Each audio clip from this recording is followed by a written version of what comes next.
In the rugged frontier of Wyoming Territory, 1885, a woman's carefully laid plans for a new life are shattered when she discovers her intended husband isn't waiting with open arms, but languishing behind prison bars.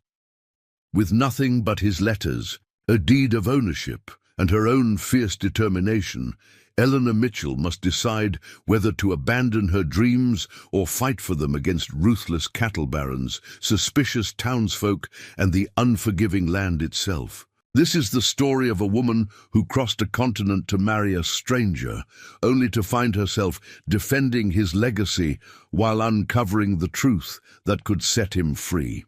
Before we jump back in, tell us where you're tuning in from, and if this story touches you, make sure you're subscribed because tomorrow I've saved something extra special for you. The stagecoach lurched violently as the wheels crashed through another deep rut, sending Eleanor Mitchell's hatbox tumbling from the seat beside her. She lunged forward, catching it just before it hit the muddy floor, then carefully returned it to the seat, securing it more firmly this time. The journey from Philadelphia had been endless. First by train across the vast expanse of America, then by this bone-jarring stagecoach for the final leg to Pine Ridge, Wyoming Territory. "First time out west, ma'am?" asked the man seated across from her, a kindly-looking fellow with a weathered face and twinkling eyes. Eleanor nodded, attempting to tuck a stray lock of auburn hair back into her once neat chignon. "Is it that obvious? Most folks round here don't bother with fancy clothes when traveling," he said with a gentle smile, gesturing to her deep green traveling suit. "Too much dust and too many bumps." Eleanor glanced down at her attire once. Pristine and fashionable, now wrinkled and coated with a fine layer of yellowish dust. The hem was frayed where it had dragged across countless train platforms and stagecoach steps. "I suppose I have much to learn," she admitted.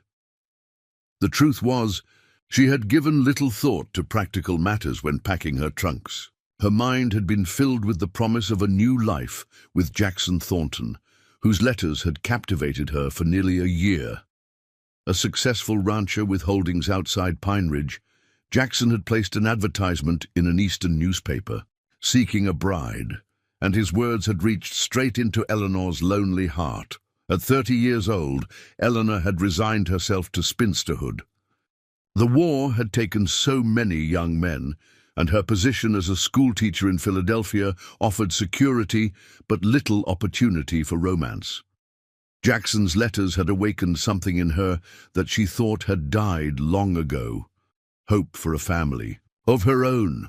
"Pine Ridge coming up," the driver called from above, pulling Eleanor from her thoughts. Her heart quickened. After months of correspondence and weeks of travel, she was finally here. She straightened her jacket and adjusted her hat, wanting to look presentable for the man whose passionate letters she carried close to her heart.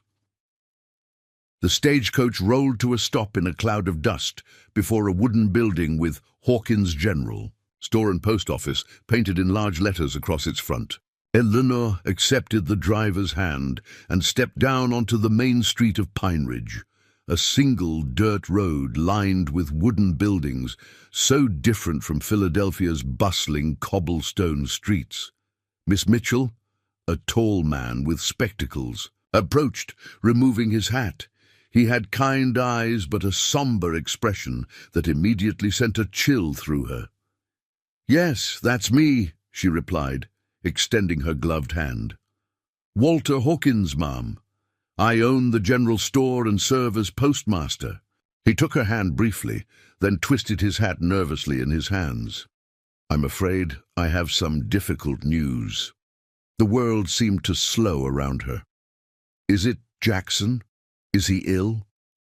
Hawkins glanced around, lowering his voice. "Perhaps we should speak." Inside, Miss Mitchell, Eleanor followed him into the general store, her legs suddenly unsteady.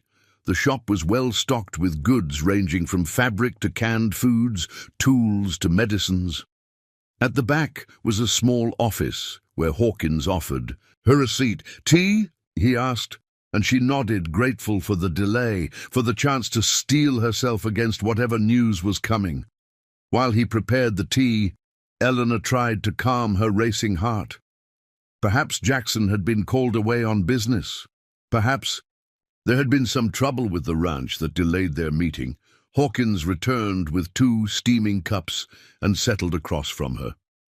"Miss Mitchell, I regret to inform you that Jackson Thornton is currently being held at Wyoming Territorial Prison in Laramie."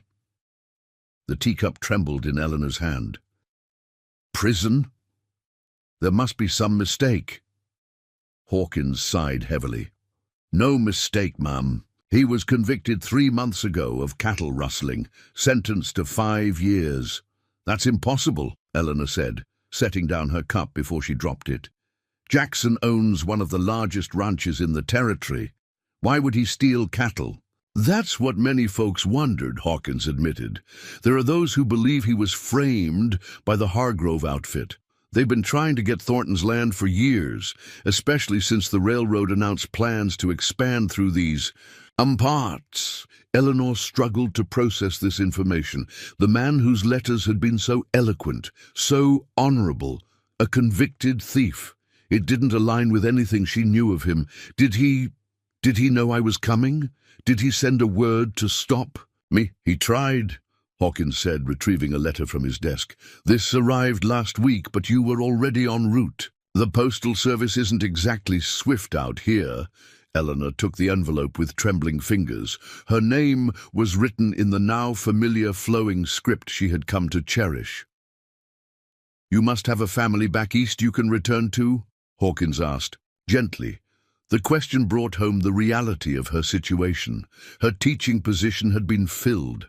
She had sold most of her possessions to finance this journey.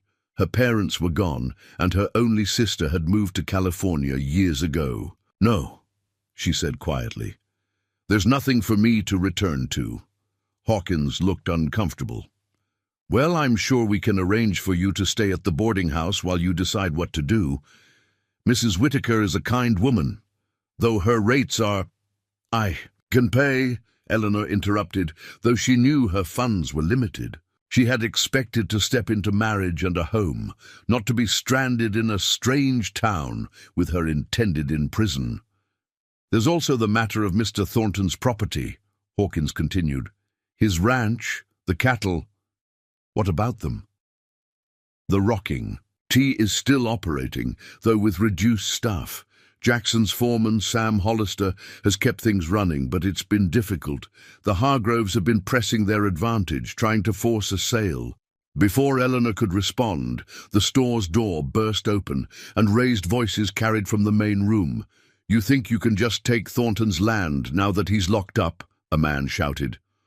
"The bank has first claim, Hollister, and don't you forget it," another voice answered. "That land was promised as collateral for supplies, and you know it, Wilson." Hawkins shook his head. "I apologize for this display, Miss Mitchell. As you can gather, Jackson Thornton's imprisonment has created some complications." "Who are those men?" Eleanor asked. "The angry one is Sam Hollister, Jackson's foreman. The other is Edwin Wilson, who runs the bank. There are several parties who believe they have a claim to the rocking T now that Jackson's situation has changed." "What about me?" Eleanor asked. "Surely, as his intended wife, I have some claim." Hawkins looked uncomfortable. "Without a formal marriage having taken place, I'm afraid the law doesn't recognize your position as having any legal standing unless Mr. Thornton left specific provisions." Eleanor's mind raced. Everything she had planned, everything she had dreamed was crumbling around her, yet something inside her rebelled against the idea of simply giving up and returning east. "Mr. Hawkins, I need to understand exactly what's happening with Jackson's ranch, and I'd like to read his letter privately, if I may." "Of course," Hawkins said, rising. "Take all the time you need. I'll be in the store if you have questions." Alone. In the small office, Eleanor broke the seal on Jackson's letter, her heart pounding. My dearest Eleanor, by the time you receive this, you may already be on your way west, and for that, I am deeply sorry. Events have transpired that I could never have foreseen, and I now write to you from a prison cell in Laramie. I have been convicted of a crime I did not commit. Victor Hargrove and his sons have long wanted my land, and they have finally found a way to take it by framing me for cattle rustling. I had no opportunity to warn you in time. I release you from any obligation you might feel toward me. You deserve far better than a man behind bars.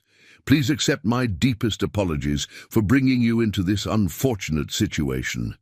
If you have not yet departed Philadelphia, stay there and build the life you deserve. With profound regret and enduring affection, Jackson Eleanor read the letter twice more, searching for clues, for some hint of falsehood, but found only the same honest voice that had filled all his previous correspondence. In her heart, she knew Jackson Thornton was innocent. She folded the letter carefully and placed it in her reticule, then stepped out into the main store. The argument had ended, but tension lingered in the air. Hawkins was serving a customer, while in the corner a tall, broad-shouldered man with dark hair and a worn leather vest stood examining a ledger. He looked up as she approached, his blue eyes sharp and assessing. "Miss Mitchell?" he asked, his voice matching the angry one she'd heard earlier.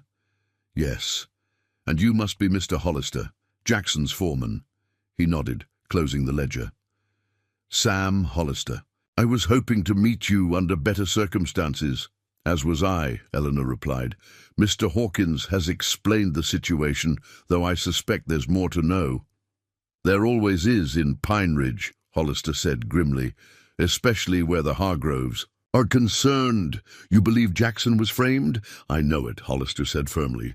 "I was there the night they claim he was stealing Hargrove cattle. He was at the ranch house with me, going over the books. But my testimony wasn't enough against the 3 Hargrove hands who swore they saw him cutting their fence and driving off 20 head. Eleanor studied the man before her, looking for signs of deception but finding only frustration and loyalty. "I'd like to see the ranch," she said suddenly, surprising herself with the decision. "And I'd like to visit Jackson, if possible." Hollister's eyebrows rose. "The prison's a 2-day ride to Laramie. As for the ranch, I can take you out there now if you'd like, but Miss Mitchell, you should know, it's not what it once was. We've had to sell off half the herd to keep going, and the house." He trailed off. "Preparing and narrating this story took us a lot of time, so if you are enjoying it, subscribe to our channel. It means a lot to us. Now back to the story. The house. It was built for you," Hollister said simply. "Jackson spent months getting it ready, had furniture brought in from Denver, but after the trial, some of the men left, and there was a fire in the East Wing. We managed to save most of it, but it's not in the condition he would have wanted you to see." Unexpected tears pricked at Eleanor's eyes. A house built for her by a man she had never met, now standing damaged and half empty. "I still want to see it," she said firmly. "Miss Mitchell," Hawkins interrupted, approaching them, "I've arranged a room for you at the boarding house. Perhaps you should rest after your journey before making any decisions." Eleanor considered the suggestion. She was exhausted, dusty, and emotionally drained. Yet the thought of lying in a strange bed, while Jackson's enemies circled his property like vultures, made her chest tighten with resolve. "Thank you, Mr. Hawkins, but I believe I'll go directly to the ranch. Mr. Hollister can escort me." "That's not advisable," Hawkins said, glancing nervously at Hollister. "The ranch is isolated, and with your reputation to consider—" "My reputation?" Eleanor raised an eyebrow. "I've crossed half a continent to marry Jackson Thornton. The fact that he's currently indisposed doesn't change my intention to honor that commitment." Hollister's expression shifted, a hint of respect appearing in his eyes. "There's a housekeeper at the ranch, Mrs. Bird. She's been keeping things in order. Your reputation would be safe." "Then it's settled," Eleanor said with a decisiveness that belied her inner turmoil. "Mr. Hawkins, please have my trunk sent out to the rocking T. Mr. Hollister, I'll need a few moments to refresh myself, and then we can depart." As Eleanor stepped into the store's small washroom to clean the dust from her face, she caught sight of her reflection in the cloudy mirror. The woman who stared back at her looked different somehow, her eyes harder, her jaw set with determination. She had come west to start a new life, and despite this unexpected turn, she intended to do just that. Outside the general store, as Hollister helped her into his wagon, Eleanor became aware of eyes watching from the saloon across the street. A tall man with silver streaks, dark hair, and an expensive suit stood on the porch, flanked by two younger men who bore a striking resemblance to him. "Victor Hargrove and his sons," Hollister muttered, following her gaze. "The oldest is Luke, the other's Matthew. They're trouble, all three." Victor Hargrove raised his hand in a mocking salute, and Eleanor stared back coldly before turning away. "Miss Mitchell," Hollister said as he climbed up beside her, "are you certain about this? The rocking T isn't just short-handed, it's under siege. The Hargroves have been running off our cattle, intimidating our hands, and the bank's threatening foreclosure." Eleanor looked once more at the three men, still watching them from across the street, then at the dusty main road of Pine Ridge, with its humble buildings and curious onlookers. This wasn't the arrival she had dreamed of, but perhaps it was the one she needed. "Mr. Hollister," she said, straightening her shoulders, "I may not know much about ranching, but I know about fighting for what matters. If Jackson Thornton is the man his letters suggest, then he deserves someone willing to stand for him in his absence." Hollister studied her for a long moment, then nodded and flicked the reins.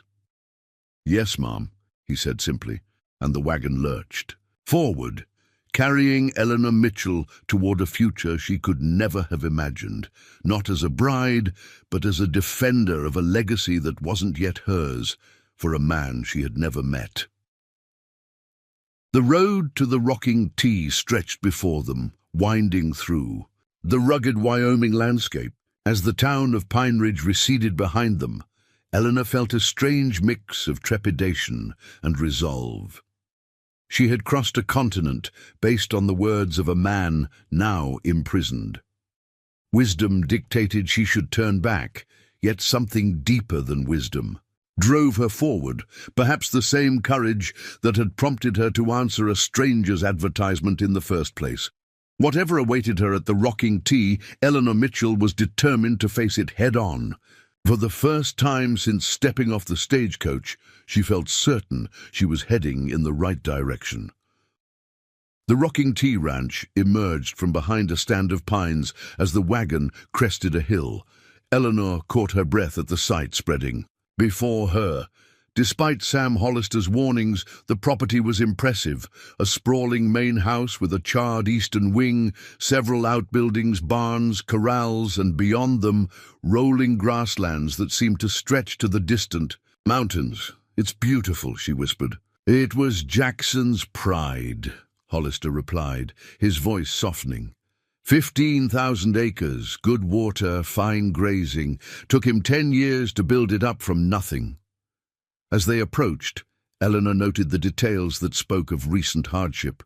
Unmended fences, fewer cattle than such vast pastures could support, an air of quiet where there should have been bustling activity.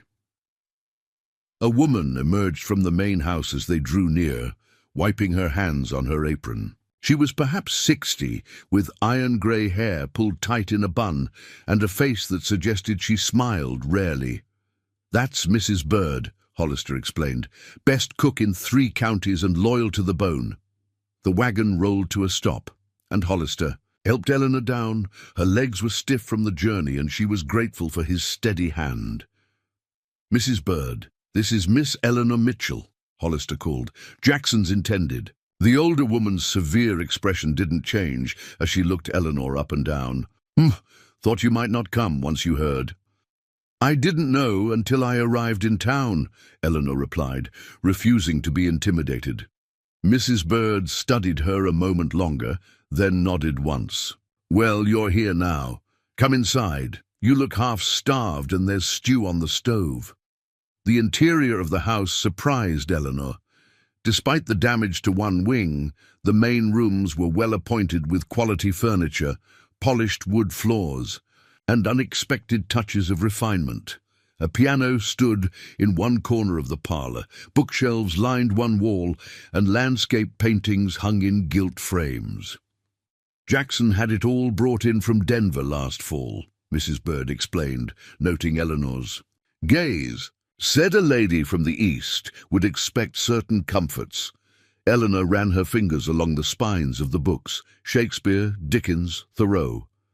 "He chose well," she murmured. "Your room's upstairs," Mrs. Bird continued. "I've kept it ready, just in case. Supper in 30 minutes.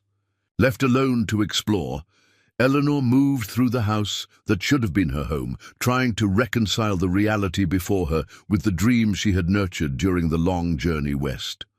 In Jackson's study, she found a desk of solid oak, papers neatly arranged, ledgers stacked in one corner.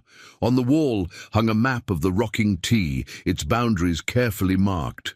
The upper floor contained several bedrooms, including one that clearly had been prepared for her arrival. A 4-poster bed with a handmade quilt, a dressing table with a silver brush set, curtains that matched the bedspread, all spoke of careful planning and consideration. Eleanor sat on the edge of the bed, finally allowing the events of the day to wash over her. Tears threatened, but she blinked them back. There would be time for tears later. First, she needed answers. Downstairs, she found Hollister and Mrs. Bird waiting in the dining room. A third place had been set at the large table. "That's Michael Quinn's place," Hollister explained. "He's our remaining hand. Others left after Jackson was arrested." "Rats deserting a sinking ship," Mrs. Bird muttered, setting a pot of stew on the table. "They had families to feed," Hollister corrected gently. "Can't blame a man for seeking steady work." As they ate, Eleanor gathered her courage. "I need to understand exactly what happened. How did Jackson come to be accused of rustling?" Hollister and Mrs. Bird exchanged glances. "Started about 8 months ago," Hollister began. "The railroad announced plans to extend a line through the territory. Suddenly, land values doubled overnight. Victor Hargrove, he owns the Double H to the north, made Jackson an offer for the Rocking T. A pitiful offer," Mrs. Bird interjected. "Jackson refused," Hollister continued. "Said the Rocking T wasn't for sale at any price. That's when the trouble began. Fences cut, cattle scattered, water rights disputed, just enough to make things difficult, but nothing we could prove was Hargrove's doing. Then came the rustling accusations," Mrs. Bird said, her voice bitter. 20 head of Hargrove cattle found in our north pasture, our brand freshly burned over theirs." "I was with Jackson that night," Hollister added. "We were right here in this house, going over the books until past midnight. But 3 Hargrove hands swore they saw Jackson cutting fences and driving those cattle onto Rocking T land. The same 3 hands who'd been in the saloon all evening, according to Lily at the boarding house," Mrs. Bird said. "But her testimony wasn't allowed. Judge Wilson is Edwin Wilson's brother, the banker you met in town." The trial was a farce, Hollister concluded. 12 men, half of them in debt to Wilson's bank or doing business with Hargrove. They deliberated for less than an hour. Eleanor processed this information, anger building within her. "So Jackson is in prison on false testimony while the Hargroves and the Wilsons try to seize his land?" "That's the size of it," Hollister confirmed. 5-year sentence. By the time he's released, there won't be a Rocking T left to come back to. Banks already started foreclosure proceedings, claiming Jackson defaulted on his loans. But if the ranch is still operating, the terms changed after his conviction, Hollister explained. "Wilson called in the note early, demanding full payment. We don't have that kind of cash, not after selling half the herd to keep going." "What about an appeal? Surely there's a higher court." "Costs money we don't have," Hollister said. And takes time we can't spare. The arrival of Michael Quinn interrupted their conversation. He was a young man, barely 20, with sun-bleached hair and a face that hadn't yet hardened to the elements. He nodded respectfully to Eleanor after introductions. Hargrove hands were at the fence line again today, he reported to Hollister. Luke and 3 others said they were just passing through, but they were counting our herd, plain as day, preparing. For when they take over, Mrs. Bird muttered darkly. After supper, Eleanor retreated to Jackson's study, drawn to the place where he had spent his evenings. A half-written letter still sat on the desk, dated 3 days before his arrest. It was addressed to her, and with trembling fingers she picked it up. My dear Eleanor, the house is finally ready for your arrival. Mrs. Bird thinks I've gone mad with all the improvements, but I want everything to be perfect when you step through that door. I find myself counting the days until May, when the stage will bring you to Pine Ridge and to me. There have been some complications with neighboring ranches that I'm working to resolve. Nothing for you to worry about, but the letter ended there, unfinished. Eleanor set it down carefully, her resolve strengthening. Whatever the cost, she would not let this ranch, the home Jackson had prepared with such care, fall into the hands of those who had framed him. A soft knock at the door announced Hollister. Miss Mitchell, I thought you should see these before making any decisions about your future. He placed a wooden box on the desk. Jackson kept all your letters. He used to read them to us sometimes, on long winter evenings. Eleanor opened the box, finding her own letters neatly bundled and tied with string. Beneath them lay a small leather pouch and an official-looking document. He added those items the day before his arrest, Hollister said. Made me promise to keep the box safe in case anything happened to him. Eleanor unfolded the document, her breath catching as she read. It was a deed of ownership for the Rocking T Ranch, with a transfer of title to Eleanor Mitchell, my intended bride, signed and dated by Jackson Thornton and witnessed by Sam Hollister and Martha Bird. He knew, she whispered. He suspected. They might try to frame him. He feared something might happen, Hollister agreed. Didn't know what, but wanted to protect the ranch. And you. The leather pouch contained a simple gold band and a small note in Jackson's handwriting, for the day we stand before God and our neighbors as husband and wife. It was my mother's. Tears filled Eleanor's eyes as she slipped the ring onto her finger. It was slightly too large, but its weight was comforting, a connection to the man she had come to marry. Does anyone else know about this deed? She asked, wiping away her tears. No, Hollister replied. Jackson had me file a copy with the land office in Cheyenne, but the local records show him as sole owner. Wilson and Hargrove believe the ranch will be forfeited when the bank forecloses. Eleanor studied the deed again. Then we have an advantage they don't know about. According to this, I am the legal owner of the Rocking T. Yes, ma'am, you are, Hollister said, a hint of admiration in his voice. Question is, what do you plan to do with it? Eleanor looked up, her decision already made. I plan to save it, Mr. Hollister, for Jackson. The next morning dawned clear and cool. Eleanor rose early, having slept fitfully despite her exhaustion. After dressing in the most practical clothes she had brought, a simple navy skirt and white shirtwaist, she went downstairs to find Hollister already at the table with Mrs. Bird. I'd like to see the ranch today, she announced. All of it. Hollister looked surprised but nodded. I'll saddle 2 horses. Can you ride, Miss Mitchell? I took lessons in Philadelphia, she replied, though I suspect Western riding may be different. Wear these, Mrs. Bird said, producing a pair of leather gloves, and take my old hat. That bonnet of yours won't last an hour in the sun. By mid-morning, Eleanor was astride a gentle mare named Daisy, following Hollister as he led her across the Rocking T. The vastness of it took her breath away. Meadows giving way to pine forests, streams cutting through valleys, and always, The distant mountains standing guard. The boundary with Hargrove's double H is up ahead, Hollister explained as they rode. That's where most of the trouble has been. They approached a fence line where several posts had recently been replaced. Cut 3 times in the last month, Hollister said. Cattle wander through, then Hargrove claims they're on his land illegally. What's beyond that ridge? Eleanor asked, pointing to the north. That's where the railroad survey team marked the route for the new line. It's why this land suddenly became so valuable. The spur will run right through the eastern section of the rocking T, a perfect place for a depot and loading pens. And the Hargroves' land? Misses it by 2 miles, Hollister said with a grim smile. Worth half what this place is, with the railroad coming through.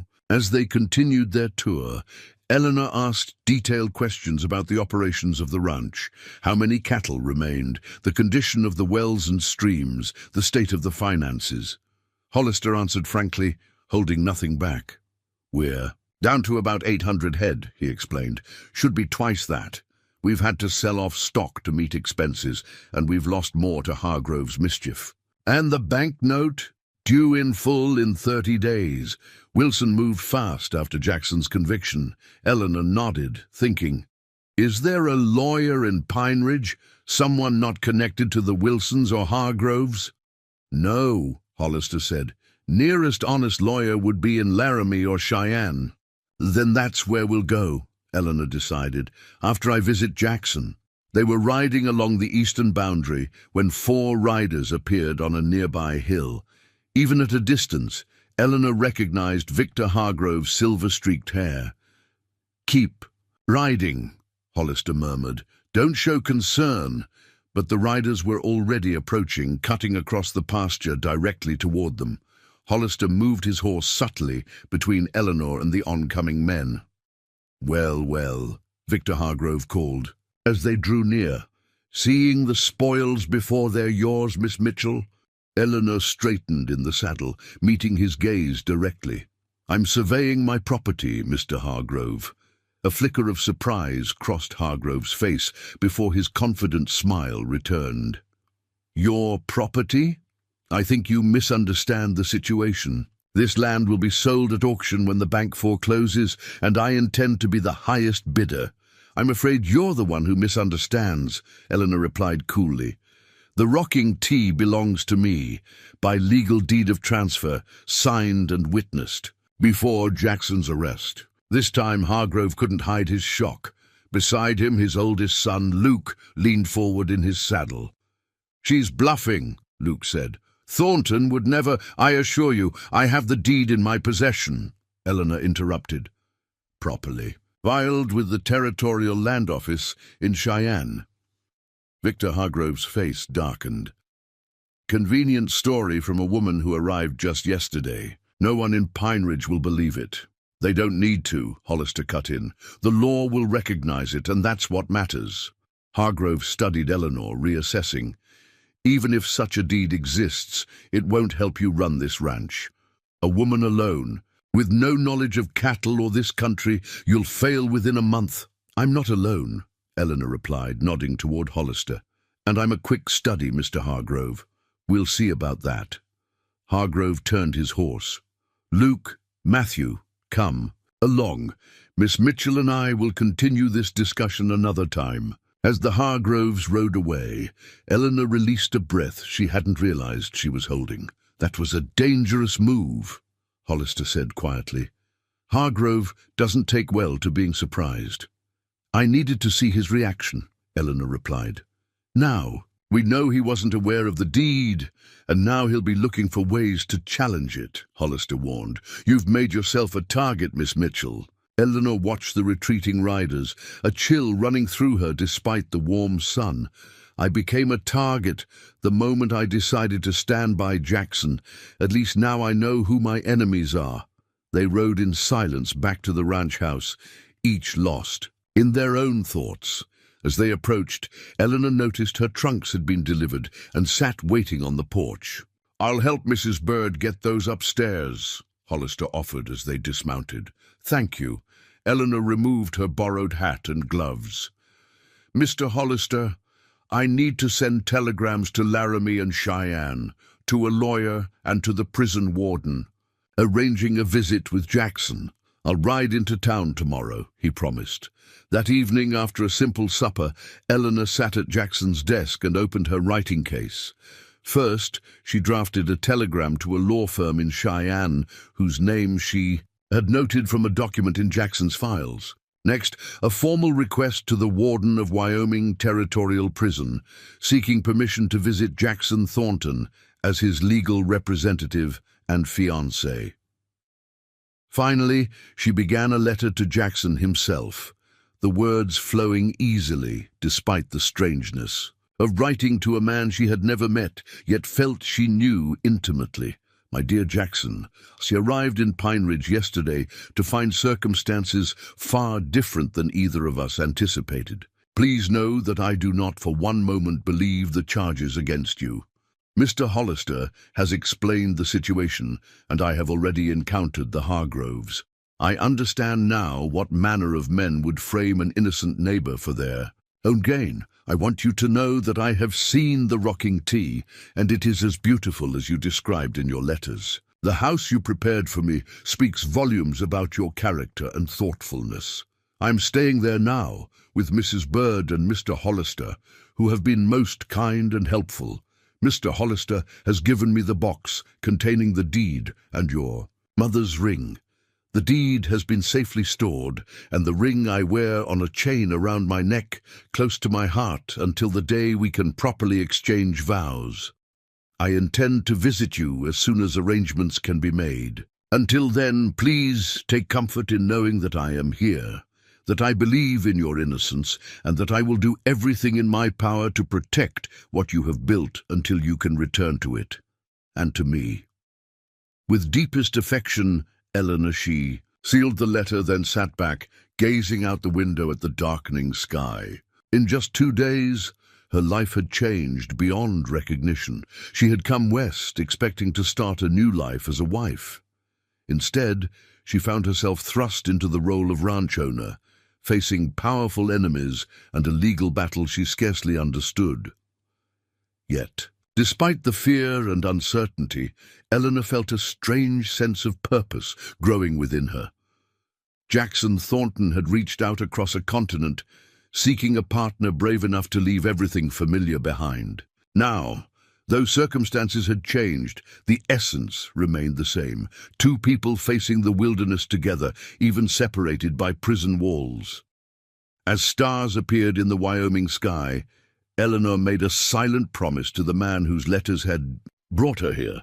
She would fight for the rocking tea with every ounce of determination she possessed. And when Jackson Thornton walked free, whether through legal appeal or completed sentence, he would find his home and his bride waiting. A soft knock interrupted her thoughts. Mrs. Bird entered with a steaming cup of tea.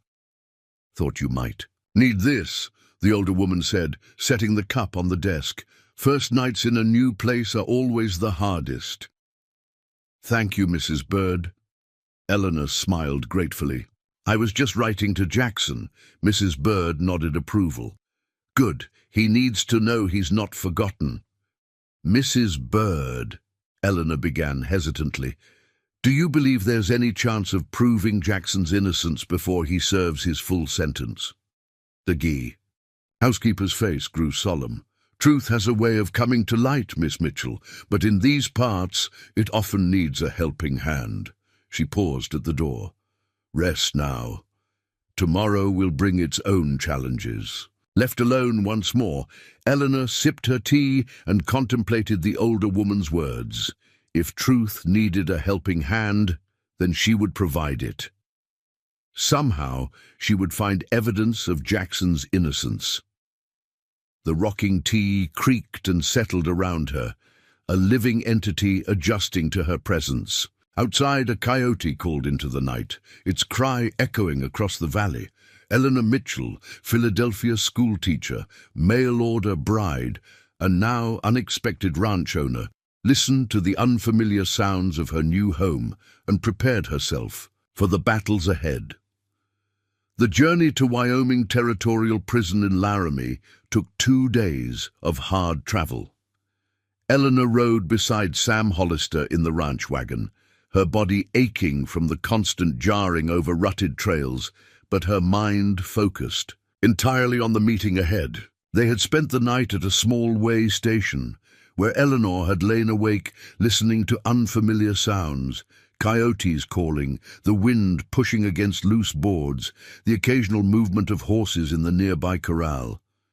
Now, as they approached the imposing stone structure that housed Jackson Thornton, Eleanor felt her heart racing. The prison rose from the plains like an ancient fortress, grey walls and guard towers stark against the blue Wyoming sky. "Are you sure you want to do this alone?"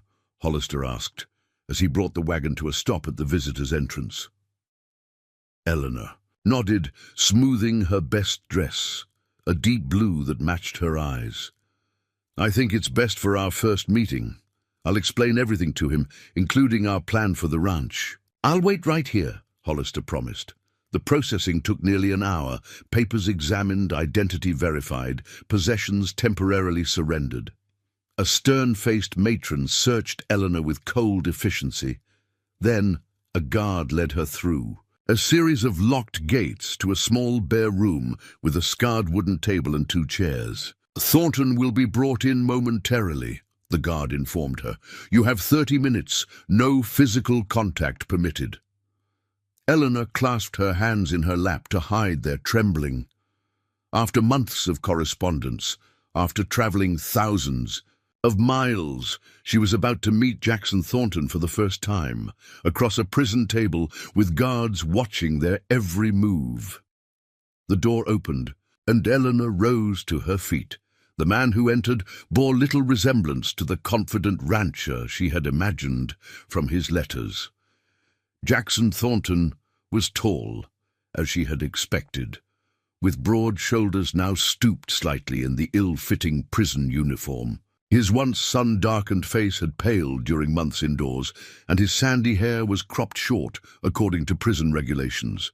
But his eyes, warm brown with flecks of gold, were exactly as he had described them in a rare moment of personal detail in one of his letters. Those eyes widened in disbelief when they fell upon her. "Eleanor?" His voice was rough, as if from disuse. "Hello, Jackson." She smiled, fighting back tears at the sight of him in such circumstances. He stood frozen for a moment, then slowly took the seat across from her. "You came," he said simply, wonderment in his voice. "Even after my letter—" "I was already in Pine Ridge when your letter arrived," she explained. "Mr. Hawkins gave it to me, along with the news of your situation." Jackson's face darkened with shame. "I never wanted you to see me like this. You should have gone back." "East? To what?" Eleanor asked. "I sold my possessions, gave up my teaching position. Besides, I came to marry you, Jackson Thornton, not your circumstances." A ghost of a smile touched his lips. "You're exactly as your letters suggested, determined and forthright." "And you're innocent of the charges against you," she replied. "Mr. Hollister and Mrs. Bird have explained everything." Jackson leaned forward, lowering his voice. "They framed me, Eleanor, Hargrove and Wilson. They wanted my land for the railroad spur, and when I wouldn't sell—" "I know," she interrupted. "I've met them both. Hargrove came to the Rocking T yesterday to assess his future property." Alarm flashed across Jackson's face. "You're staying at the ranch?" "Eleanor, that's not safe. These men are dangerous." "So am I, when provoked," she replied with a confidence she didn't entirely feel. "Besides, I have good reason to stay. Mr. Hollister gave me the box you left in his keeping." Understanding dawned in Jackson's eyes. "The deed. You've seen it?" "Yes. According to territorial law, I'm now the legal owner of the Rocking T Ranch. Wilson can't foreclose on property that isn't yours to lose." For the first time, genuine hope appeared in Jackson's expression. "You'd do that? Take on the responsibility of the ranch while I'm in here?" "I already have," Eleanor said. I've met with a lawyer in Cheyenne, Andrew Parker. He's filed the deed with the land office and is preparing documents to stop the foreclosure proceedings. He believes we have a strong case." Jackson shook his head in wonder. "I drafted that deed as a precaution, never truly believing I'd be convicted. I wanted you to have security if anything happened to me." He hesitated. "The ring was in the box as well?" Elena pulled a fine gold chain from beneath her collar, revealing the simple band hanging from it. "I keep it close until we can make proper use of it." Jackson swallowed hard, emotion raw on his face. "Eleanor Mitchell, you are a remarkable woman. Most would have fled at the first sign of trouble." "I'm not most women," she replied simply. "Now tell me everything you know about the rustling incident, every detail. Mr. Parker believes there may be grounds for appeal if we can find new evidence." For the next 20 minutes, Jackson recounted the events surrounding his arrest. The discovery of Hargrove cattle with freshly altered brands on Rocking T land. The 3 witnesses who claimed to have seen him driving the cattle himself. The rapid trial where his own witnesses were discredited or not allowed to testify. "Judge Wilson ruled against me at every turn," Jackson explained. "Wouldn't admit testimony about the Hargrove hands being in the saloon that night. Wouldn't allow questioning about the railroad deal." "And these witnesses against you," Eleanor pressed. "Tell me their names again." "Pete Simmons, Roy Davis, and Frank Miller. All Hargrove hands. Been with him less than a year from what I heard." Eleanor committed the names to memory. "Where were they before coming to work for Hargrove?" Jackson frowned. "Not sure. Word was they came from Montana, but I never heard specifics." A guard appeared at the door. "Time's up." Eleanor rose, gathering her resolve. "I'll visit again next week. In the meantime, keep your spirits up. I believe we can prove your innocence, but it may take time." Jackson stood as well, his eyes never leaving her face. "Eleanor, listen to me. If this becomes too dangerous, if Hargrove threatens you in any way, I want you to sell the ranch and go back east. No piece of land is worth your safety." "I didn't cross a continent to give up at the first sign of opposition," she replied firmly. "I'll be careful, but I won't abandon what's ours." The word hung between them, ours, a promise of a shared future neither had anticipated when they began their correspondence. "One more thing," Jackson said, as the guard stepped forward to escort him out. "There's a hidden compartment in my desk behind the right panel. The key is in the hollowed leg of the bedside table in my room. Inside the compartment are documents you might find useful, railroad surveys, water rights, and a journal I kept detailing every interaction with. Hargrove and Wilson." Eleanor nodded, memorizing the instructions. "I'll find it." "Time to go, Thornton," the guard insisted. Jackson gave her one last look, filled with emotions too complex to name. "You are nothing like I imagined, Eleanor Mitchell," he said softly. "You're far better." Then he was gone, led back to his cell, leaving Eleanor standing alone in the visitation room, her heart full of renewed determination. She had come to Wyoming to marry a man she knew only through his words on paper. Now she had met him, seen the truth in his eyes, and her resolve was ironclad. She would save Jackson Thornton and the home he had built for them, whatever the cost. The return journey to the Rocking T seemed quicker, now that Eleanor had a clear sense of purpose. As soon as they arrived, she went directly to Jackson's bedroom and located the hollow leg of the bedside table. Inside, just as he had described, was a small brass key. In the study, she carefully examined the right panel of the desk until she found a nearly invisible seam. The key fit perfectly into a concealed keyhole, and the panel swung open to reveal a hidden compartment containing a leather-bound journal and several rolled maps. Eleanor spent that evening poring over Jackson's journal, her heart aching at the increasingly worried tone of his entries in the months leading up to his arrest. He had documented every encounter with Victor Hargrove and Edwin Wilson, every fence cut, every suspicious incident. The final entry, dated the day before his arrest, was particularly chilling. Hargrove approached me again at the feed store. Final offer, he called it. When I refused, he said men like me who stand in the way of progress tend to meet unfortunate ends. Not a threat, he claimed, just an observation. I fear what may come next. Have transferred deed to Eleanor's name as precaution. Must speak with Parker in Cheyenne about additional legal protections. The maps proved equally revealing. Railroad survey documents showed 3 potential routes for the new spur line. But notes in the margins, apparently from meetings Jackson had attended, indicated the route through the Rocking T was vastly preferred due to water access and grade considerations. Most interesting was a water survey that Jackson had commissioned privately. It showed an underground aquifer beneath the eastern portion of the Rocking T, a vast water resource in a territory where water was more valuable than gold. The railroad needs water for the steam engines, Eleanor murmured to herself. And Hargrove's land doesn't have it. Armed with this knowledge, Eleanor called a meeting the next morning with Hollister, Mrs. Bird, and young Michael Quinn. In the ranch house kitchen, over strong coffee, she laid out her findings. Jackson wasn't just framed because he refused to sell, she explained. He was framed because the Rocking T is the only viable location for the railroad depot due to the water supply. The 3 men who testified against him, does anyone know anything about them? Hollister frowned thoughtfully. Drifters showed up at the Double H about 2 months before Jackson's arrest. Rough types, keep to themselves mostly.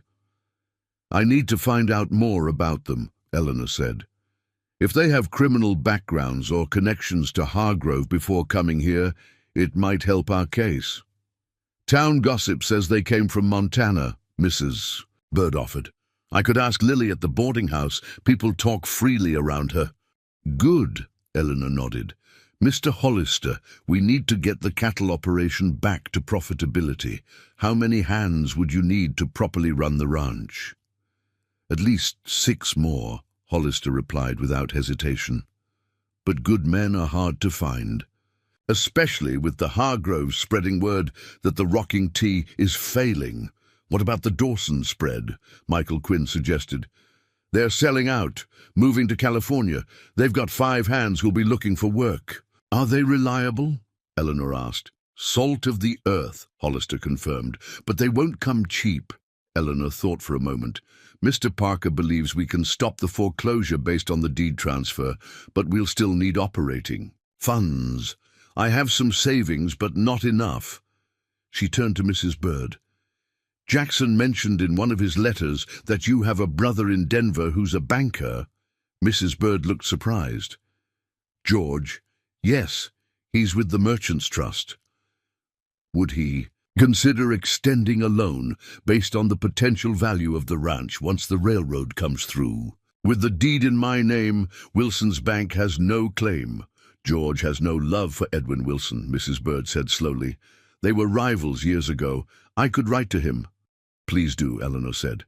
In the meantime, Mr. Hollister, speak with the Dawson hands. Offer competitive wages, with a bonus once the ranch is back to full operation. Hollister nodded, a new respect in his eyes. Yes, ma'am. As the meeting broke up, Eleanor felt a fresh sense of purpose. The path ahead was clear. Prove Jackson's innocence, save the ranch, and build the life they had both envisioned. She had never run a cattle operation, never managed employees, never fought powerful enemies, but she had always been a quick learner. And more importantly, she had nothing to lose and everything to gain. Word of Eleanor's presence and legal claim to the Rocking T spread quickly through Pine Ridge. When she rode into town the following day, she felt eyes watching from every doorway and window. She had dressed deliberately in a practical riding skirt and jacket, her hair neatly pinned beneath a wide-brimmed hat purchased from the general store. If she was to be the mistress of the Rocking T, she would look the part. Her first stop was the telegraph office, where she sent messages to Andrew Parker in Cheyenne regarding their legal strategy and to the prison warden arranging her next visit with Jackson. As she was leaving, Edwin Wilson stepped into her path. "Miss Mitchell," he said, tipping his hat with false courtesy, "I understand congratulations are in order. You've become a property owner rather unexpectedly, Mr. Wilson." Eleanor acknowledged him coolly. "Not unexpected at all. Jackson and I discussed the transfer of the deed months ago in our correspondence." Wilson's smile didn't reach his eyes. "How convenient." Yet curiously, no mention of this arrangement was made during Mr. Thornton's trial. "Perhaps because Judge Wilson, your brother, I believe, didn't allow discussion of Jackson's property arrangements," Eleanor replied. "Mr. Parker finds that rather interesting, from a legal perspective." A flash of anger crossed Wilson's face. "Andrew Parker should be careful about making accusations against a territorial judge." "He's making no accusations, merely observations," Eleanor said, echoing Hargrove's own words, as reported in Jackson's journal. "Now, if you'll excuse me, I have business to attend to." She moved to step around him, but Wilson shifted to block her path. "Miss Mitchell, let me speak plainly. You're new to our territory and unfamiliar with its ways. A woman alone cannot successfully operate a cattle ranch, especially one facing the difficulties the Rocking T has encountered. I'm hardly alone, Mr. Wilson. I have loyal employees and legal counsel." Eleanor met his gaze steadily. "And I'm a quick study. I'm prepared to offer you a fair price for the ranch," Wilson continued, as if she hadn't spoken. "Enough to return east in comfort and put this unfortunate situation behind you." "The Rocking T is not for sale," Eleanor replied firmly. "Now please step aside, unless you intend to physically prevent me from going about my business." Wilson hesitated, aware of onlookers watching their exchange from the boardwalk. Finally, he moved aside with a cold smile. "Think carefully about my offer, Miss Mitchell. It won't remain open indefinitely." Eleanor continued down the street to the general store, her back straight despite the trembling she felt inside. Walter Hawkins greeted her with genuine warmth. "Miss Mitchell, I've been hoping you'd come to town.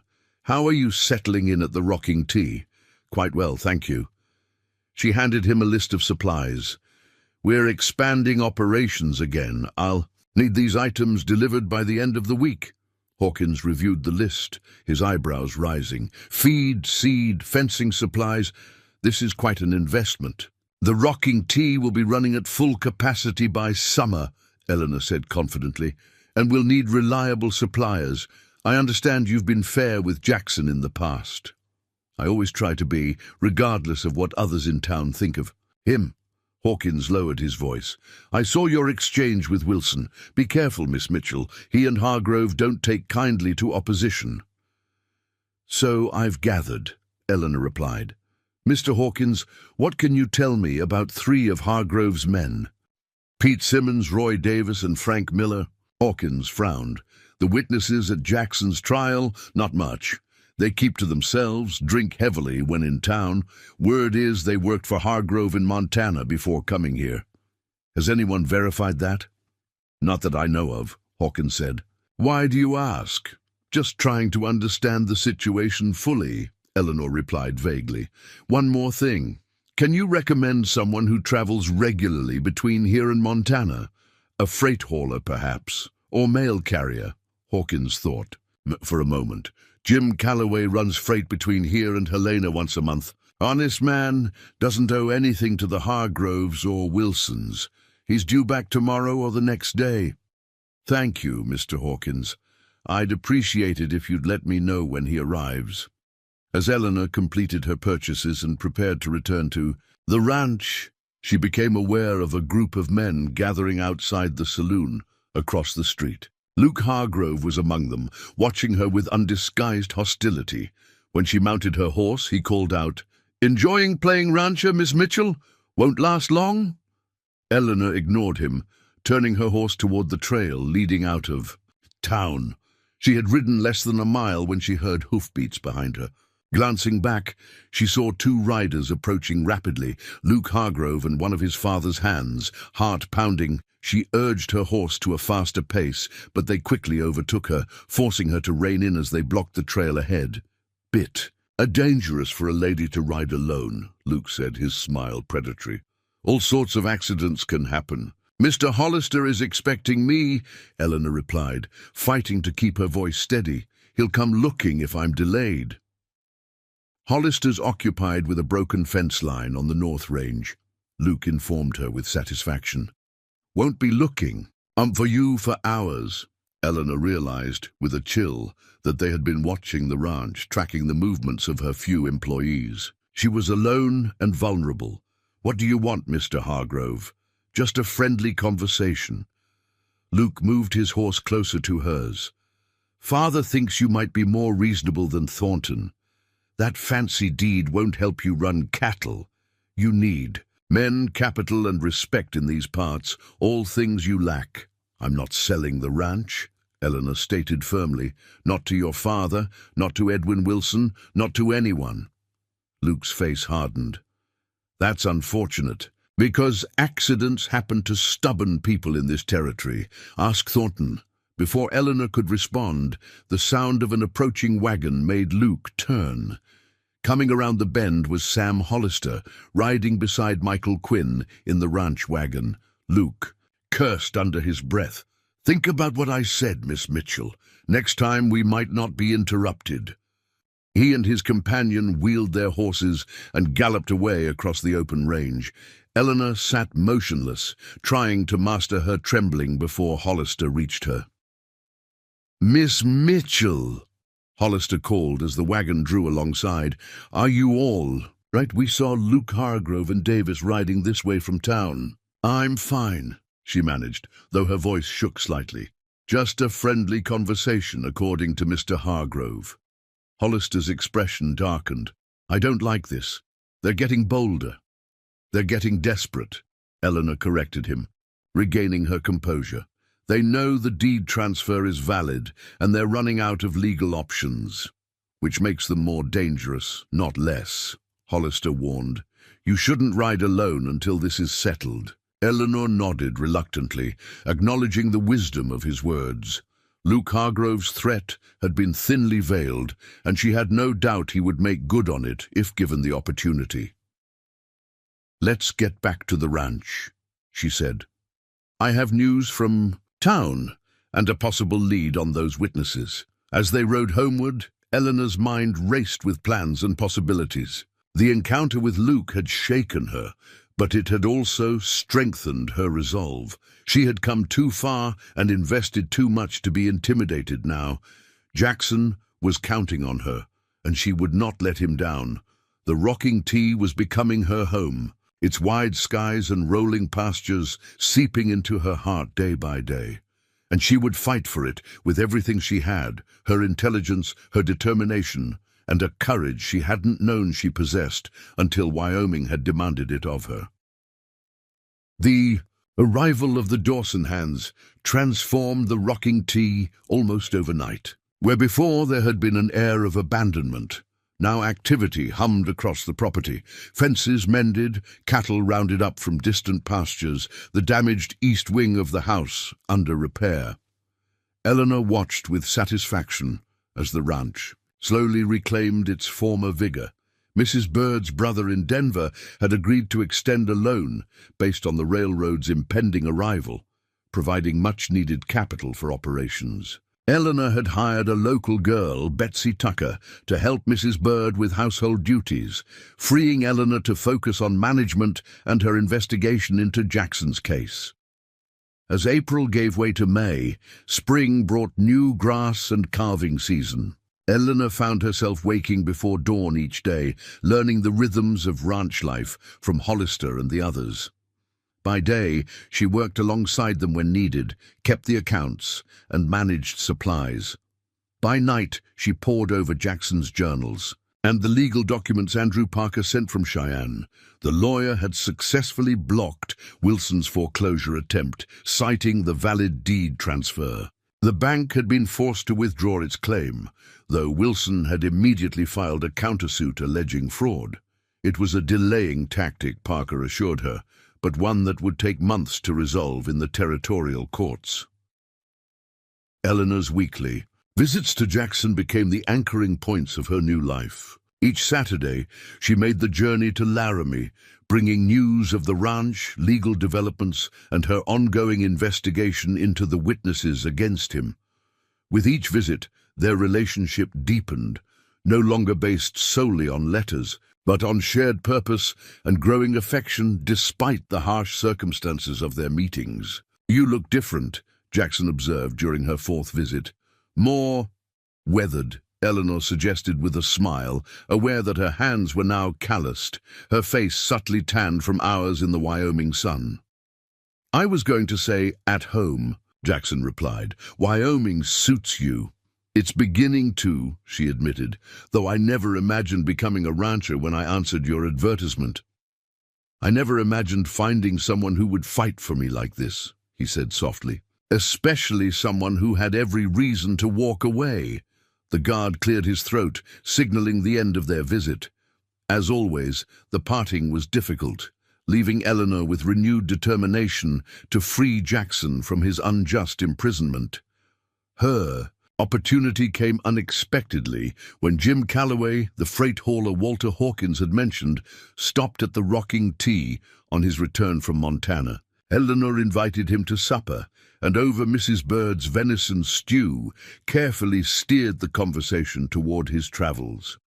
"Helena's growing fast," Calloway remarked. "New buildings going up everywhere. They had some trouble last year, though. Big bank robbery. 3 men got away with nearly $20,000. "Did they catch the robbers?" Eleanor asked casually.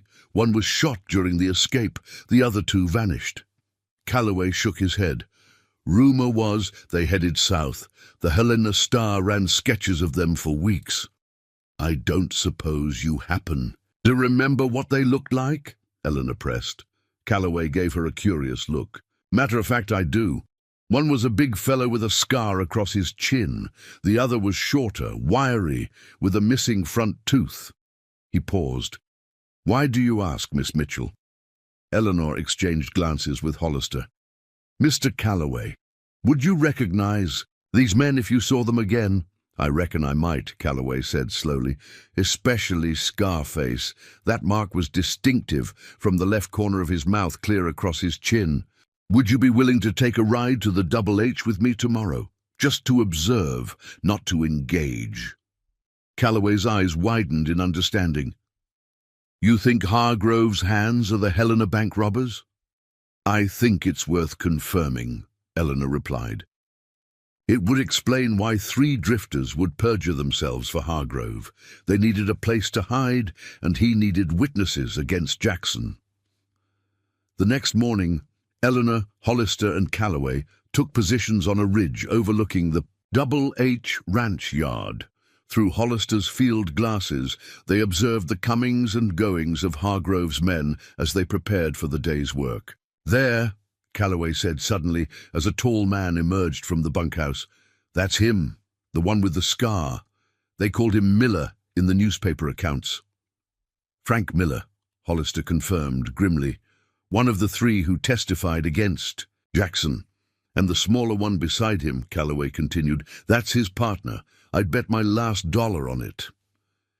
Eleanor felt a surge of triumph. "Mr. Calloway, would you be willing to make a sworn statement to this effect? It could be crucial evidence for Jackson's appeal." Calloway hesitated.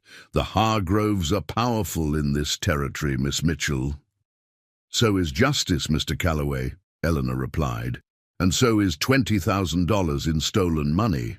The reward must be substantial." $5,000, Calloway admitted, "but no one's claimed it because no one knew where they'd gone." "Until now," Eleanor said.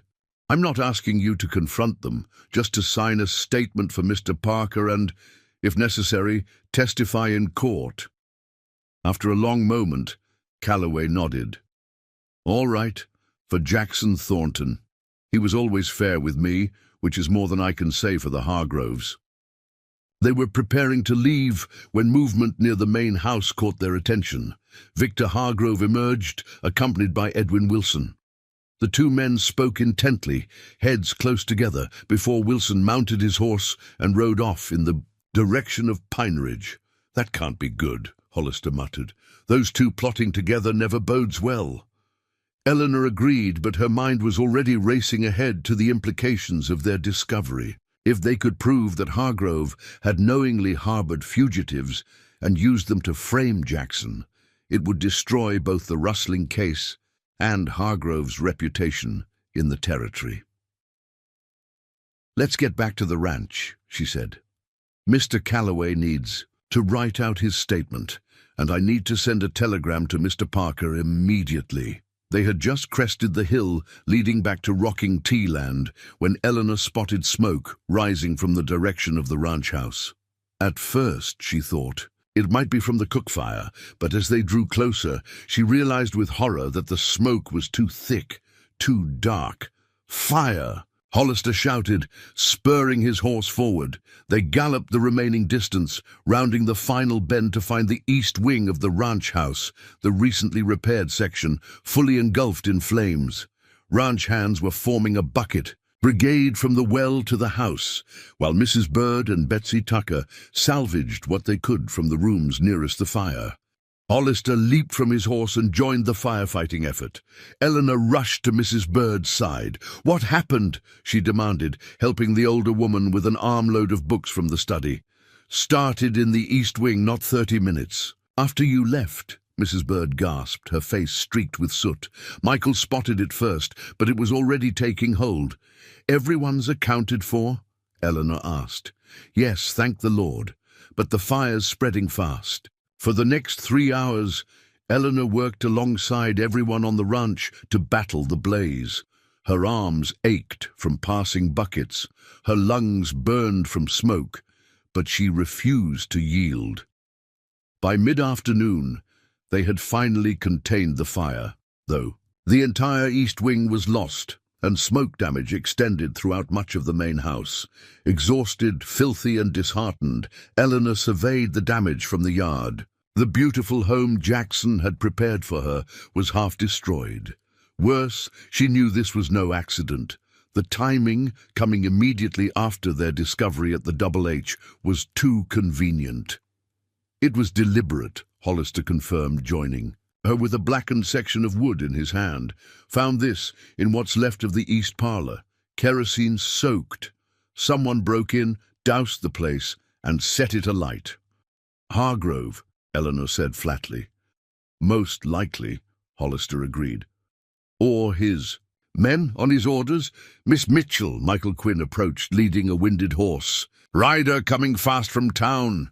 It's Walter Hawkins." The storekeeper reined in his horse, his usually friendly face grim with urgency. "Miss Mitchell, thank God you're safe. I came as soon as I heard." "Heard what, Mr. Hawkins?" Eleanor asked. Dread a pooling in her stomach. "There's a warrant out for your arrest," Hawkins said. "Sheriff Travis came into the store not an hour ago with the papers. Wilson's claiming you forged the deed to the Rocking Tea, that your signature as Eleanor Mitchell doesn't match documents you signed in town as Eleanor Harrison." Eleanor stared at him in confusion. "Harrison? I've never used that name. They're saying you were married previously, that your legal name is Eleanor Harrison, and that you committed fraud by signing the deed as Mitchell." The pieces fell into place with sickening clarity. Wilson must have found someone named Eleanor Harrison to sign documents, then claimed they're mine. She turned to Hollister. "He's trying to invalidate the deed by claiming I used a false name." "There's more," Hawkins continued grimly. "Luke Hargrove is swearing that you confessed to the forgery when he spoke with you on the trail last week. Says you were desperate for money after being widowed." "That's absurd," Eleanor exclaimed. "He threatened me, but we spoke of nothing like that." "His word against yours," Hollister said grimly, "and with his father's influence." Eleanor's mind raced. The fire, the arrest warrant. The Hargroves and Wilson were moving quickly to neutralize the threat she and Calloway posed. Mr. Hawkins, how long before Sheriff Travis arrives here? He was gathering a posse when I left. An hour, maybe less. Eleanor made a swift decision. Mr. Hollister, I need to leave immediately. If I'm arrested, I can't help Jackson or protect the ranch. Where will you go? Hollister asked. Cheyenne. Mr. Parker can help me fight these charges properly, with legal protection. She turned to Calloway. Will you take me? You know the back. Trails better than anyone. Calloway nodded without hesitation. We can be in Cheyenne by tomorrow night, if we push hard. Mrs. Bird, Eleanor called. I need whatever documents we saved from the fire. Jackson's journal, the railroad surveys, everything from the hidden compartment. Already secured, Mrs. Bird assured her, hurrying toward the undamaged portion of the house. Betsy and I got them out first thing. Eleanor moved quickly, gathering only essentials, a change of clothes, Jackson's documents, the deed to the ranch, and what money they had in the house safe. Within 20 minutes, she was mounted on her fastest horse, the precious papers. Secured in saddlebags. Mr. Hollister, you're in charge until I return, she instructed. Tell Sheriff Travis the truth, that I've gone to consult with my attorney in Cheyenne regarding these false accusations. Make it clear I'm not fleeing. Justice, just seeking proper legal counsel. What about the ranch? Hollister asked. If they invalidate the deed, they still need to prove their case in court, Eleanor said firmly. That will take time. Meanwhile, keep operations running. Don't let them think they've won. With a final look at the smoking ruins of the East Wing, Eleanor rode out with Jim Calloway, taking a little used trail that skirted the boundaries of rocking tea land. They had barely reached the trees when the sound of approaching riders echoed from the direction of town. Just in time, Calloway muttered. Keep low and follow me. For the next several hours they pushed their horses hard, taking advantage of Calloway's knowledge of the territory to avoid main trails and potential pursuit. By nightfall, they had covered nearly 30 miles through increasingly rugged country. We'll rest here, Calloway finally announced, indicating a sheltered hollow beside a small creek. Horses need it, and so do we. Eleanor dismounted gratefully, her muscles screaming in protest after the long day of firefighting followed by hard riding. As Calloway tended the horses, she gathered wood for a small, well-concealed fire. You think they'll follow? She asked, as they shared a meager supper of jerky and hardtack from Calloway's saddlebags. Travis might if Wilson pushes him, Calloway replied. But he won't know these trails like I do. We'll be in Cheyenne before they get halfway there. Eleanor nodded, taking comfort in his confidence. Still, as she stretched out on her bedroll beneath the vast Wyoming sky, sleep eluded her. Her mind churned with the day's events, the discovery of the fugitives' identities, the fire, the fraudulent warrant. The Hargroves and Wilson were playing a dangerous game, and the stakes had just risen dramatically. Most concerning was what this meant for Jackson. If she was discredited, if the deed was invalidated, his chances for appeal would suffer a serious blow. Without her testimony and the evidence she had gathered, he might serve his full 5-year sentence, by which time the rocking tea would surely be lost. Dawn found Eleanor already awake, helping Calloway prepare for another day of hard riding. They set out as the first light touched the eastern horizon, following game trails and dry creek beds, always staying clear of established routes. By mid-afternoon, they had reached more populated areas where concealment became difficult. Calloway led them on a wide detour around a small settlement, adding miles to their journey but reducing the risk of being spotted. Railroad track up ahead, Calloway announced as they crested a ridge. Once we cross it, we're in Laramie County. Cheyenne's about 4 hours beyond. They descended toward the tracks cautiously. Just as they were about to cross, the thunder of approaching hooves made them rein in sharply. From around a bend in the rail line came 4 riders moving fast, and Eleanor recognized Luke Hargrove in the lead. Back, Calloway hissed, pulling his horse into the shelter of a stand of cottonwoods. They must have guessed our destination and cut across country to intercept us. How did they get ahead of us? Eleanor whispered, her heart pounding. Telegraphs. Move faster than horses, Calloway replied grimly. Wilson probably wired ahead to Hargrove's contacts in this area. They know these lands as well as I do. Luke and his men reined in at the tracks, scanning the surrounding terrain. Eleanor held her breath, praying the trees provided sufficient cover. Spread out, Luke ordered, his voice carrying clearly in the still afternoon air.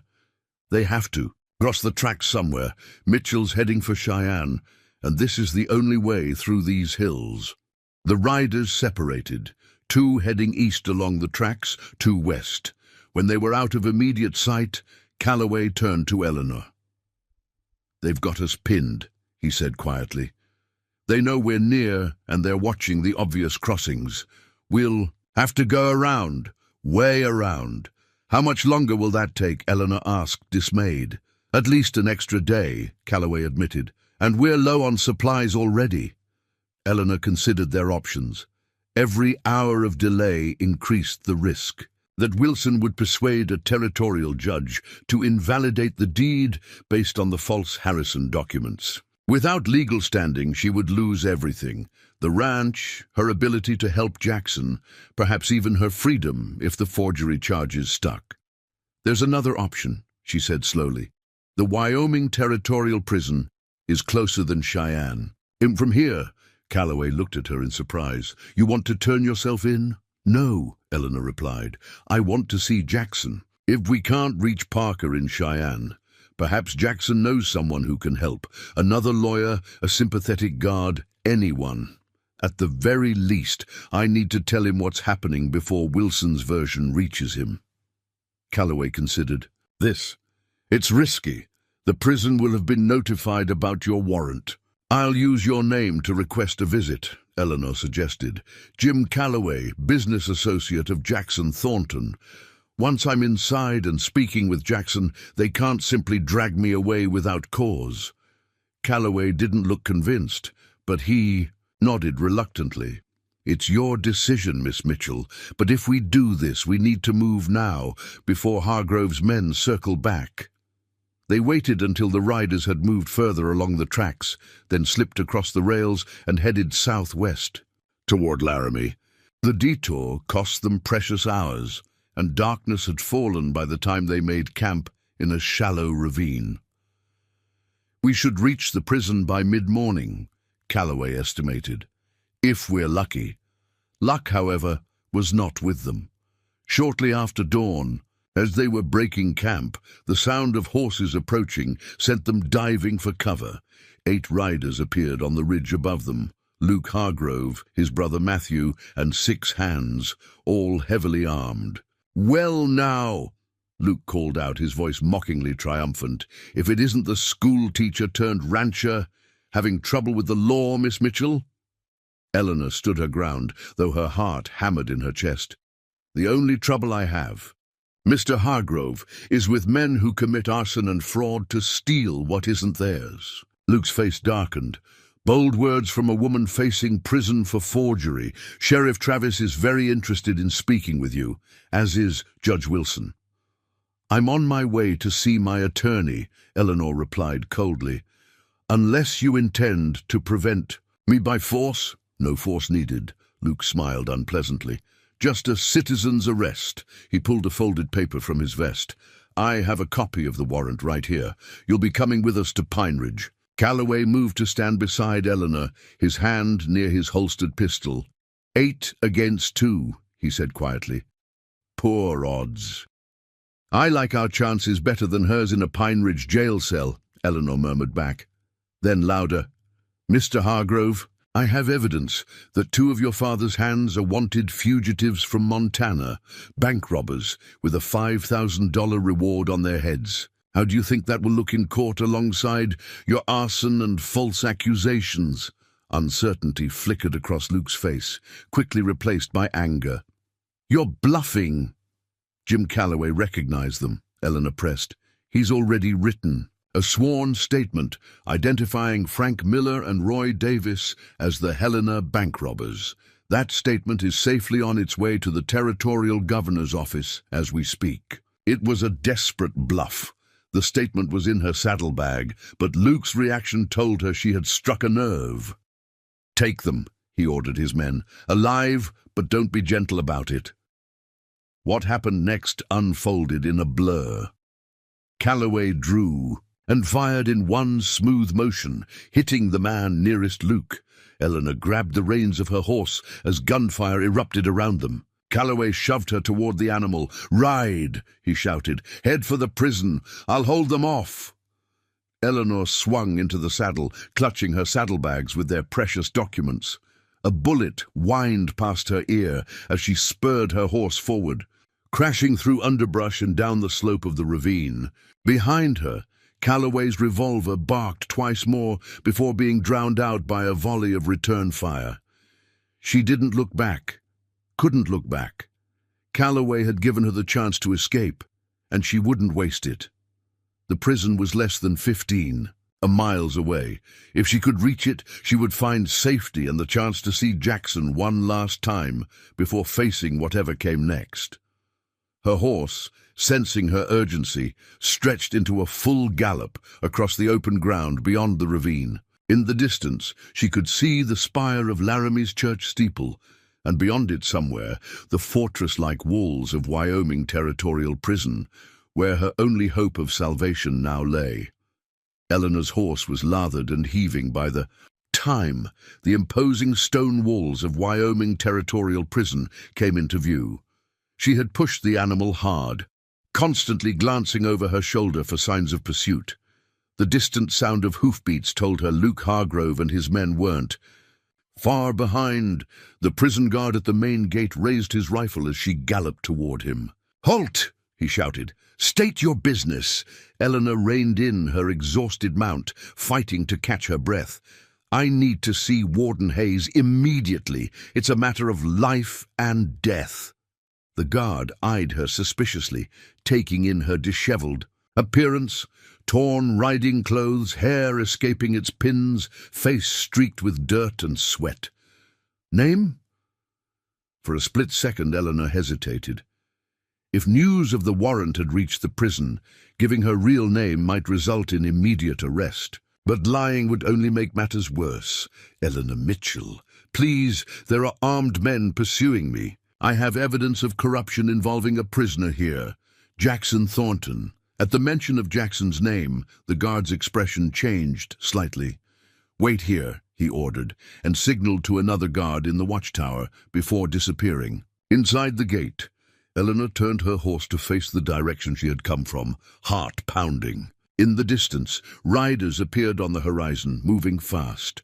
Luke Hargrove and at least 4 others had followed her trail. The gate creaked open behind her. "Miss Mitchell, bring your horse inside, quickly." She didn't hesitate, urging her. Weary mount through the gate, which clanged shut just as the pursuing riders came within hailing distance. Through the iron bars, she could see Luke Hargrove rein in furiously, shouting something she couldn't make out. A stern-faced man in a neatly pressed uniform approached. "I'm Warden Hayes. The guard says you claim to have evidence regarding prisoner Thornton." "Yes, sir," Eleanor said, dismounting on shaky legs.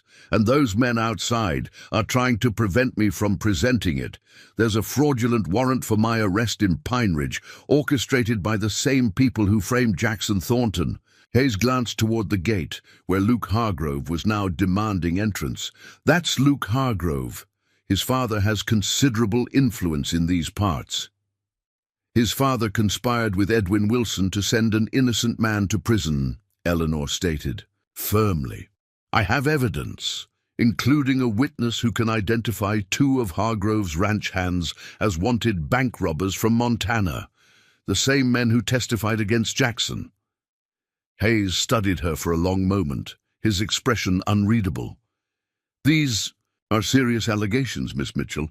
"Yes, sir, they are. And I'm prepared to substantiate every one of them." Something in her steady gaze must have convinced him. "Very well. Come to my office. We'll sort this out there." He turned to one of the guards. "Tell Hargrove this is a state penitentiary, not a town jail. If he has legitimate business, he can return during visiting hours tomorrow. Otherwise, he can take his grievances to the territorial marshal." The warden's office was spartanly furnished, but meticulously organized. Hayes gestured Eleanor to a straight-backed chair and took his seat behind a massive desk. "Now, Miss Mitchell, I understand you're Thornton's fiancée." "Yes, sir." "And you believe he was wrongfully convicted?" "I know he was," Eleanor replied, opening her saddlebag. She withdrew the documents she had salvaged from the ranch, Jackson's journal, the railroad surveys, and, most importantly, Jim Calloway's signed statement identifying Miller and Davis as the Helena bank robbers. "I also have reason to believe the judge who presided over Jackson's trial had a conflict of interest," she continued. "Judge Wilson is the brother of Edwin Wilson, who stands to gain financially from Jackson's conviction. The railroad is planning a spur line through rocking tea land, which increases its value substantially." Hayes reviewed the documents with methodical thoroughness, his expression gradually shifting from skepticism to concern. "This statement from Calloway," he said finally. "Where is he now?" Eleanor's voice caught. "He stayed behind to hold off Hargrove's men while I escaped. I fear he may have been killed." Hayes nodded grimly. "If these allegations are true, particularly about harboring fugitives, this goes beyond a simple case of cattle rustling." He reached for a blank sheet of paper. "I'm going to wire the territorial governor and marshal's office in Cheyenne immediately. In the meantime, I'll arrange for you to see Thornton." Relief flooded through Eleanor. "Thank you, Warden." "Don't thank me yet," Hayes cautioned. "There's still the matter of the warrant from Pine Ridge. Until we sort that out, you'll need to remain here under protective custody." "I understand," Eleanor agreed, too exhausted to argue. Safe inside the prison walls, she finally allowed herself to acknowledge how close she had come to disaster and how much she had lost. Jim Calloway's sacrifice, the damage to the ranch house, the danger to Hollister and the others who had remained behind. The cost of justice was mounting by the hour. When she was finally led to the visitor's room, Jackson was already waiting. He rose instantly at the sight of her, alarm crossing his features. "Eleanor, what happened?" The guard, unusually considerate, stepped outside and closed the door, leaving them a rare moment of privacy. Eleanor crossed to Jackson and, breaking all prison rules, threw her arms around him. He held her tightly, his solid presence the first true comfort she had felt in days. "They burned part of the ranch house," she said against his chest. "Hargrove and Wilson. They filed false charges against me, claiming I forged the deed. Luke, Hargrove chased me all the way here. Jim Calloway helped me escape, but I think they killed him." Jackson stroked her hair, letting her speak until the torrent of words slowed. Then he gently set her back to look into her face. "Start from the beginning," he said softly. "Tell me everything." For the next 20 minutes, Eleanor recounted the events of the past week. The discovery about Miller and Davis being wanted, fugitives, the fire, the fraudulent warrant claiming she had used a false name, and finally her desperate flight to the prison. "Warden Hayes is wiring the governor," she finished, "but I'm afraid of what might happen at the ranch while I'm away. Hollister and the others could be in danger." Jackson's face had grown increasingly grim as she spoke. "This has gone far beyond a land grab," he said. "Hargrove and Wilson are committing multiple felonies now, harboring fugitives, arson, filing false charges. They're desperate. Because we're close to proving your innocence," Eleanor said. "Calloway's testimony would have destroyed their case against you." "And they know it," Jackson agreed, "which is why they're willing to take such risks." He paced the small room, thinking, "We need the territorial marshal involved now. This is beyond the jurisdiction of Sheriff Travis in Pine Ridge." "Hayes is contacting them," Eleanor assured him, "but it will take time for anyone to arrive from Cheyenne." Jackson nodded, then made a decision. "There's someone else who can help. Us. Someone I've been reluctant to involve until now." He returned to the table and lowered his voice. My brother-in-law, Daniel Garrett. He's a federal judge in Denver. Eleanor stared at him in surprise. You never mentioned having family connections to a judge. Because I wanted to handle my legal troubles without dragging my sister and her husband into it, Jackson explained. Sarah, my sister, begged me to contact Daniel after my conviction, but I was too proud. I thought I could fight this on my own. But now innocent people are being hurt. You, Calloway, my loyal hands at the ranch. Pride has no place anymore. Jackson took her hands in his. Write to Daniel immediately.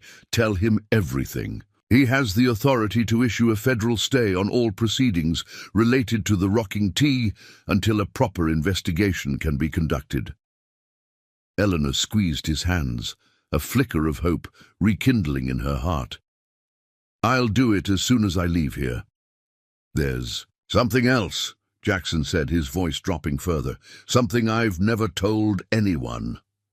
He glanced toward the door to ensure they were truly alone. I believe Victor Hargrove was involved in another crime years ago, one that was never solved.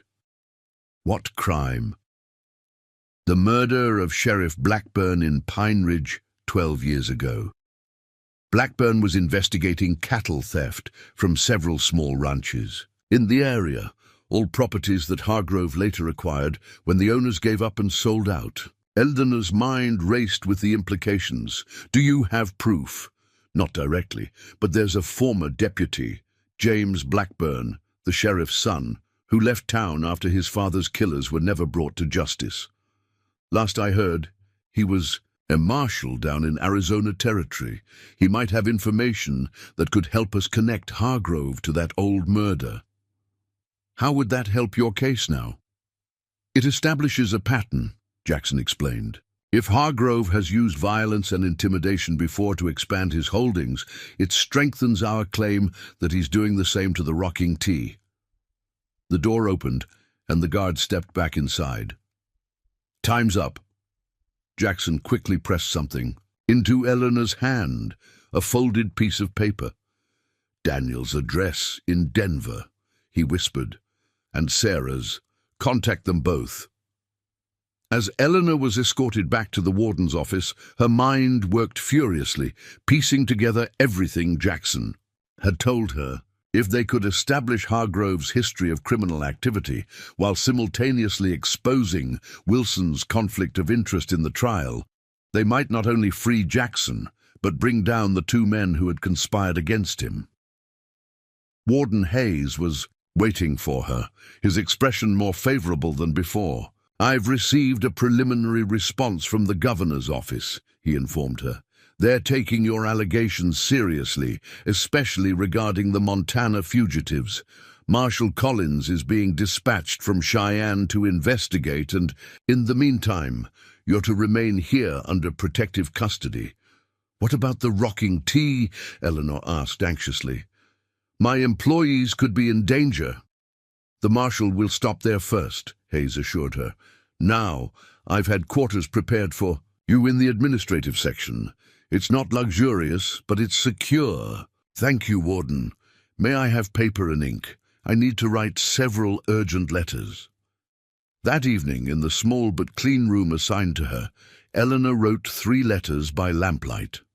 The first was to Daniel Garrett, Jackson's brother-in-law, detailing everything that had transpired and formally requesting his intervention as a federal judge. The second was to Sarah Thornton Garrett, appealing to her as Jackson's sister and as a woman who would understand Eleanor's determination to save both the man she had come to love and the home he had built for them. The third letter was the most difficult, a message to Sam Hollister at the Rocking T, explaining her situation and warning him to be vigilant until Marshal Collins arrived. She had no way of knowing if the letter would reach him before Hargrove's men returned to the ranch, but she had to try. When she finished writing, she sealed the letters and took them to the warden's office, where Hayes promised to have them dispatched immediately by riders heading to Cheyenne and Denver. Try to rest, Miss Mitchell, he advised. You're safe here for now, and things will look clearer in the morning." But rest came fitfully that night. Eleanor's dreams were haunted by images of fire consuming the ranch house, of Jim Calloway falling beneath a hail of bullets, of Luke Hargrove's vengeful face as he pursued her across the Wyoming plains. She woke at dawn, exhausted but determined. After a simple breakfast, she was surprised when a guard escorted her not back to her room, but to Warden Hayes's office, where the warden was not alone. A tall man in a dusty duster stood by the window, a marshal's badge gleaming on his chest. "Miss Mitchell, this is Marshal Collins from Cheyenne," Hayes introduced them. "He arrived early this morning." Collins turned to face her, lean, weathered, with eyes that missed nothing. "Miss Mitchell," he nodded briefly, "I've reviewed your evidence and Warden Hayes's report. I've also received a telegram from Judge Garrett in Denver ordering a stay on all legal proceedings regarding the Rocking T Ranch pending federal investigation." Eleanor's heart leapt. That was fast. "I only wrote to him last night." "Piers Thornton wrote to his sister weeks ago, after all," Collins explained. "Didn't tell you because he didn't want to worry you. Judge Garrett was already looking into the case when your letter arrived." Relief and irritation mingled in Eleanor's chest. Typical of Jackson to try to protect her, even from within prison walls. "What happens now, Marshal?" "I've sent deputies to the Rocking T to ensure your people's safety," Collins said. "I'm heading to Pine Ridge today to interview Sheriff Travis and examine the alleged evidence against you." "And the Montana fugitives?" "I've wired the Helena authorities. If your identification holds up, I'll be arresting Miller and Davis, and possibly Victor Hargrove for harboring known fugitives." For the first time in days, Eleanor felt a flicker of genuine hope. "What about Jim Calloway?" Collins's expression sobered. "We'll search for him, but given what you've described—" "I understand," Eleanor said quietly. "Calloway's sacrifice wouldn't be forgotten, whatever they found." "There's something else you should know," Collins continued. "I've received information about a former deputy named James Blackburn, who might have evidence linking Hargrove to an unsolved murder from 12 years ago. Eleanor's eyes widened. "Jackson just told me about that yesterday. How did you—" "Judge Garrett," Collins explained. "Seems Thornton's been more thorough in his correspondence than you realized. Blackburn's on his way from Arizona. Should arrive within the week."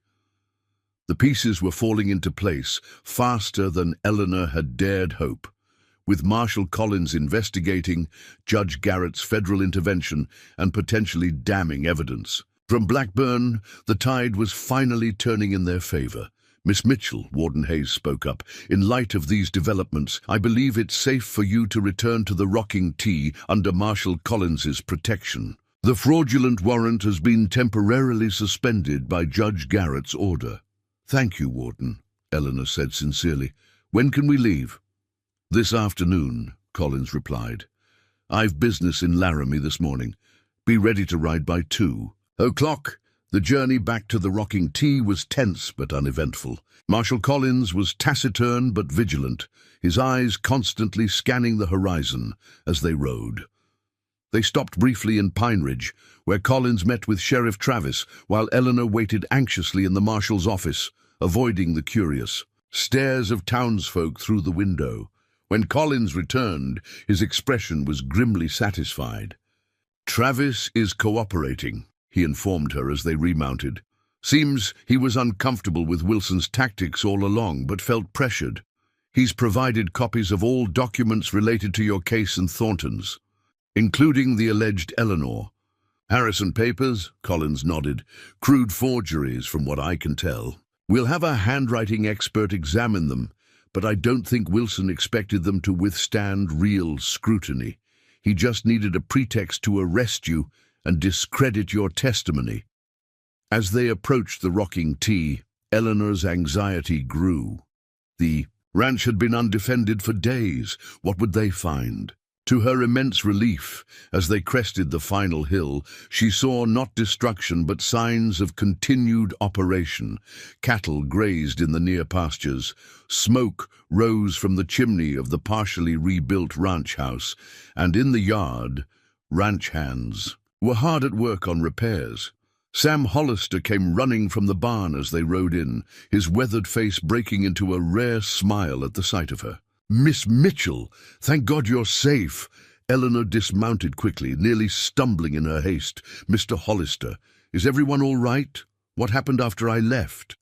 "Sheriff Travis came with his posse, but when he found you gone, there wasn't much he could do," Hollister explained. "Luke Hargrove and some of his men showed up the next day, threatening to burn the rest of the place if we didn't tell them where you'd gone. But we'd moved most of the cattle to the North Range and positioned the hands strategically." A hint of pride crept into his voice. "They decided not to push their luck." "And the repairs?" Eleanor gestured to the east wing, where new timber framing was already in place. "Mrs. Bird's brother came through with more than just the loan," Hollister said. "Sent a crew of carpenters from Denver. Said no niece of his, that's what he's calling you now, was going to live in a half-burned house." Tears sprang to Eleanor's eyes at this unexpected kindness from a man she had never met. "And Mrs. Bird? Betsy? The others?" "All fine," Hollister assured her, "though Mrs. Bird's been wearing a path in the floorboards worrying about you, as if summoned by her name." The housekeeper appeared on the porch, wiping her hands on her apron. "Well, don't just stand there in the yard," she called. "There's hot food waiting, and you look like you haven't had a decent meal in days." Eleanor turned to Marshal Collins. "Please join us. We can discuss next steps over supper." Inside, the ranch house smelled of fresh-cut wood and Mrs. Bird's cooking. The damage from the fire had been contained to the east wing, and the main rooms were much as Eleanor had left them. As they settled around the dining table, with Hollister joining them after seeing to Collins's horse, Eleanor felt a profound sense of homecoming. Over a hearty meal of venison stew and fresh biscuits, Collins outlined his plan. "I'll be heading to the Double H tomorrow to arrest Miller and Davis. I have deputies positioned to ensure they don't flee when word reaches Hargrove." "What about Victor and Luke?" Eleanor asked. "If I can confirm they are knowingly harbored fugitives, they'll be arrested as well," Collins assured her. "And once Blackburn arrives from Arizona, we'll investigate the old murder case too." "Do you think it's enough to secure Jackson's release?" Hollister asked the question on everyone's mind. Collins considered carefully before answering.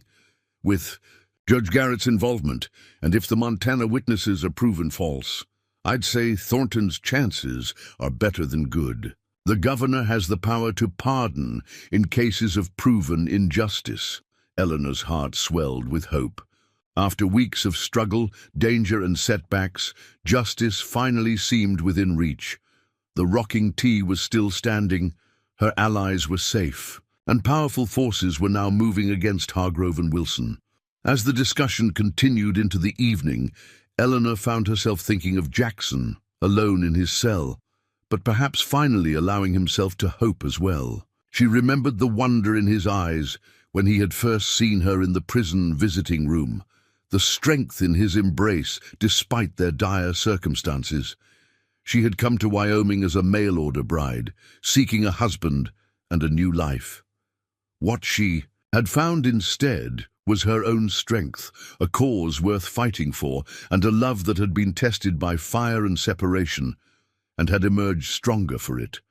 Outside, the sun was setting over the rocking T, painting the rebuilt framework of the East Wing in golden light. Eleanor Mitchell, once a Philadelphia schoolteacher, now a Wyoming rancher and fighter for justice, watched through the window and allowed herself at last to envision a future where Jackson would stand beside her on that porch, a free man reclaiming the home he had built for both of them. The arrival of James Blackburn from Arizona Territory created a stir in Pine Ridge. tall and broad-shouldered like his father had been, with silver threading his dark hair and a badge pinned to his vest. The former deputy turned. Marshall stepped off the stagecoach with the wary eyes of a man returning to painful memories. Eleanor and Marshal Collins met him at Hawkins' General Store, away from prying eyes. Blackburn's handshake was firm, his gaze appraising as Collins made the introductions. "Miss Mitchell," he acknowledged, "I understand you're the one who stirred up this hornet's nest after all these years." "Not intentionally," Eleanor replied. "I came to marry Jackson Thornton and found myself fighting to free him instead." Something in her directness seemed to impress Blackburn. His stern expression softened slightly. "Thornton's a good man, never believed he was guilty of rustling." "That's why we need your help," Collins interjected. "Miss Mitchell and Thornton believe Victor Hargrove may have been involved in your father's murder 12 years ago. Blackburn's jaw tightened. "I've suspected as much since the day they found Pa shot in the back out by Cottonwood Creek. But suspicion isn't proof. What if we could connect Hargrove to other crimes?" Eleanor asked. "We know he harbored fugitives from Montana who testified falsely against Jackson. 2 of his hands, Miller and Davis, are wanted bank robbers." "Miller and Davis are in custody," Collins confirmed. "Picked them up 3 days ago.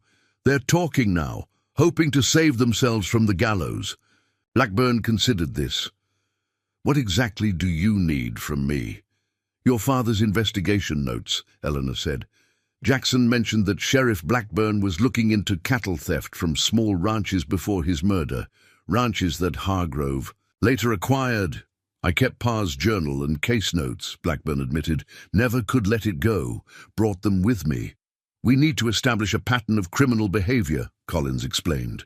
"If Hargrove used intimidation, theft, and possibly murder to expand his holdings in the past, it strengthens our case that he framed Thornton to acquire the rocking tea." Blackburn nodded slowly. "I'll help. For my father's memory, and because Thornton deserves justice." His eyes hardened. "But I want to be there when you arrest Hargrove." "Wouldn't have it any other way," Collins agreed.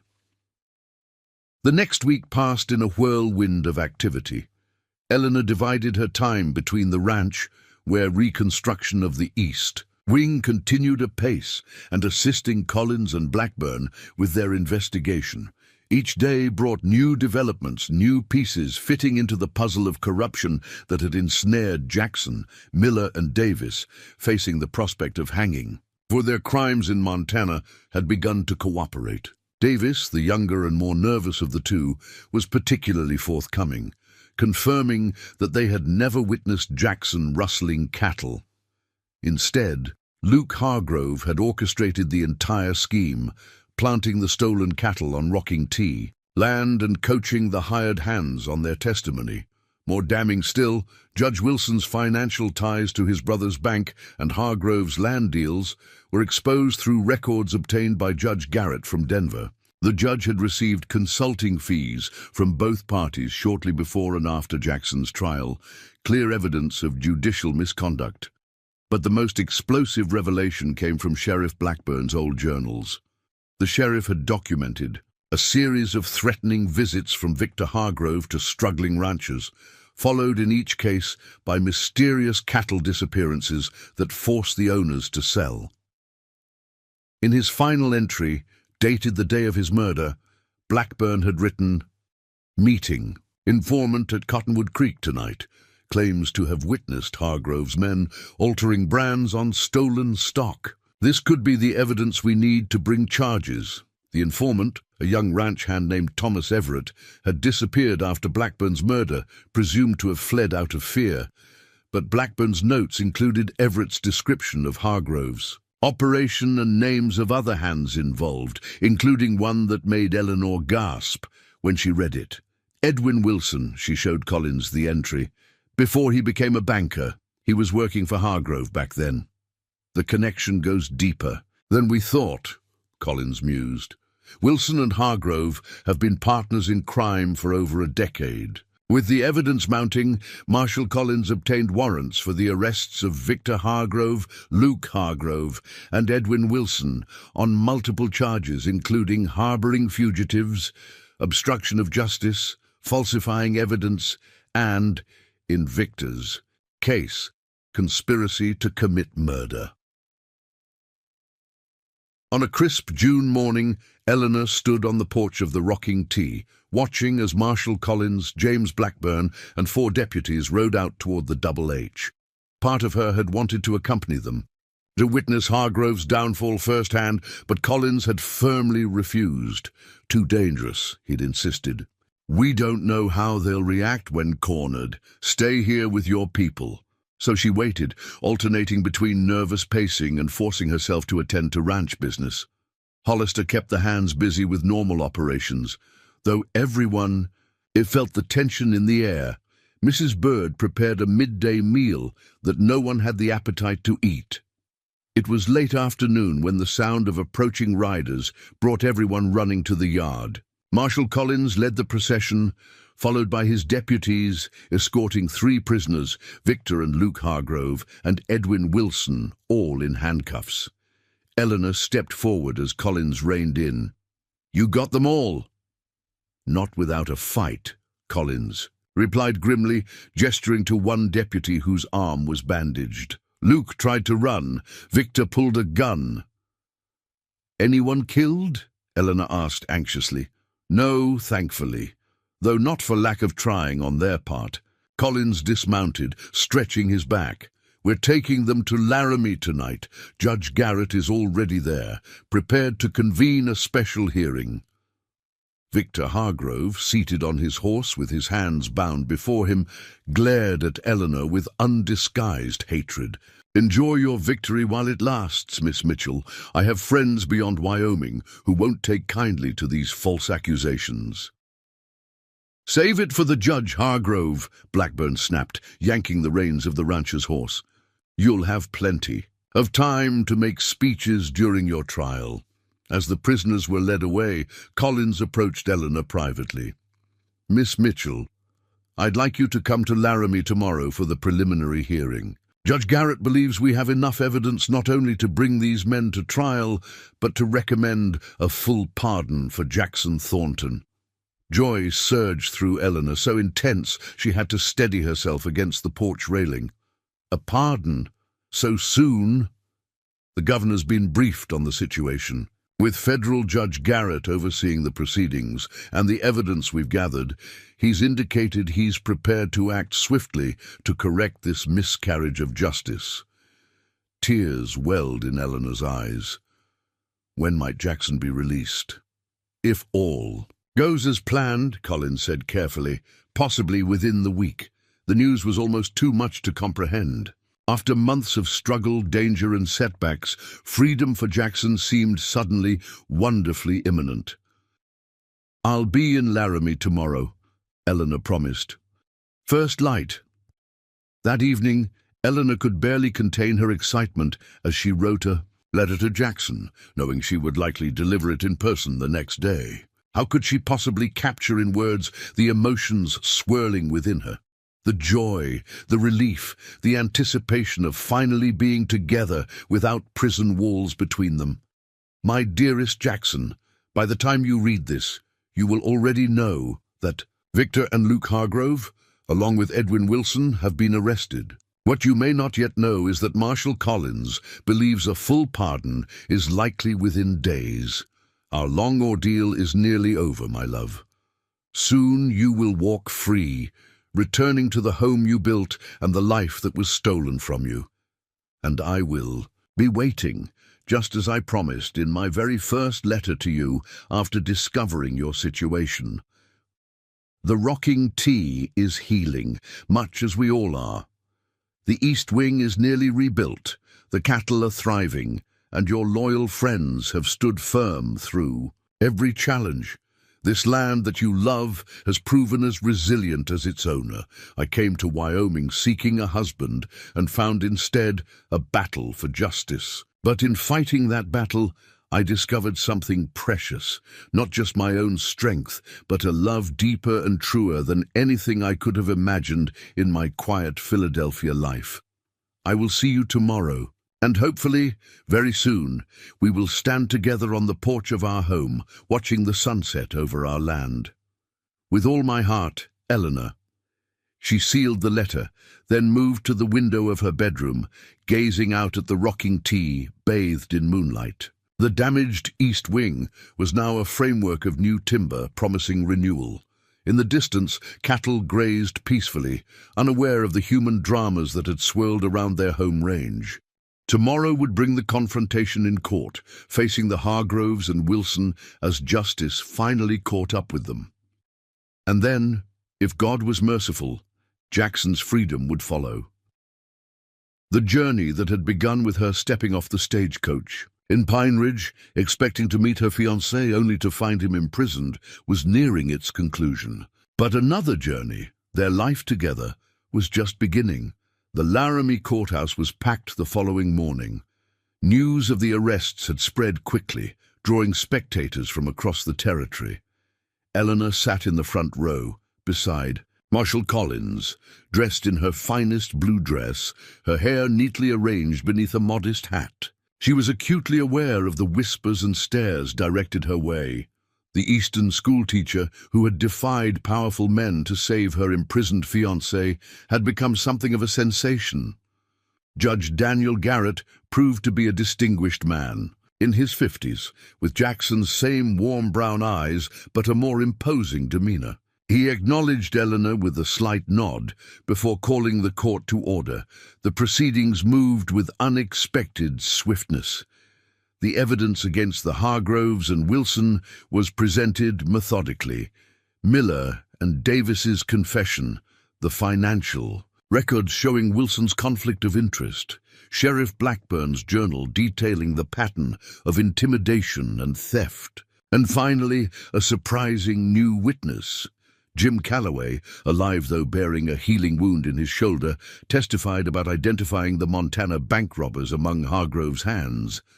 His appearance brought gasps from the spectators and a cry of relief from Eleanor, who had believed him dead after the ambush. "Played possum after taking a bullet," he explained to her during a recess. "Crawled away when they weren't looking. Took me days to reach help, but I wasn't about to let those scoundrels get away with murder on top of everything else." By midday, Judge Garrett had ruled that sufficient evidence existed to hold all three defendants for trial on multiple felony charges, but it was his closing statement that brought Eleanor to the edge of her seat. "In light of the evidence presented, today I am recommending to Governor Brooks the immediate issuance of a full pardon for Jackson Thornton, whose conviction was clearly the result of perjured testimony and judicial misconduct. I have prepared the necessary documents, which Marshall Collins will deliver to Cheyenne this afternoon." A murmur ran through the courtroom. Eleanor pressed her handkerchief to her lips, overcome with emotion. Beside her, Collins smiled, the first genuine smile she had seen from the stern lawman. "Justice moves slowly sometimes," he said quietly, "but today it's galloping." While Collins rode for Cheyenne with the pardon recommendation, Eleanor was granted permission to visit Jackson in the prison. The news had already reached him by the time she arrived, and the change in his demeanor was remarkable. Gone was the careful restraint of their previous meetings, replaced by barely contained elation. "Is it true?" he asked as soon as she entered. "The visitor's room. Daniel thinks the pardon could come by week's end." "That's what he told me," Eleanor confirmed, her own smile radiant. "Marshall Collins rode to Cheyenne with the recommendation this afternoon. Governor Brooks has already indicated his willingness to act quickly." For a moment, they simply gazed at each other, the reality of their imminent reunion almost too wonderful to grasp. "I've waited so long for this," Jackson said softly. "Not just freedom, but the chance to begin our life together properly."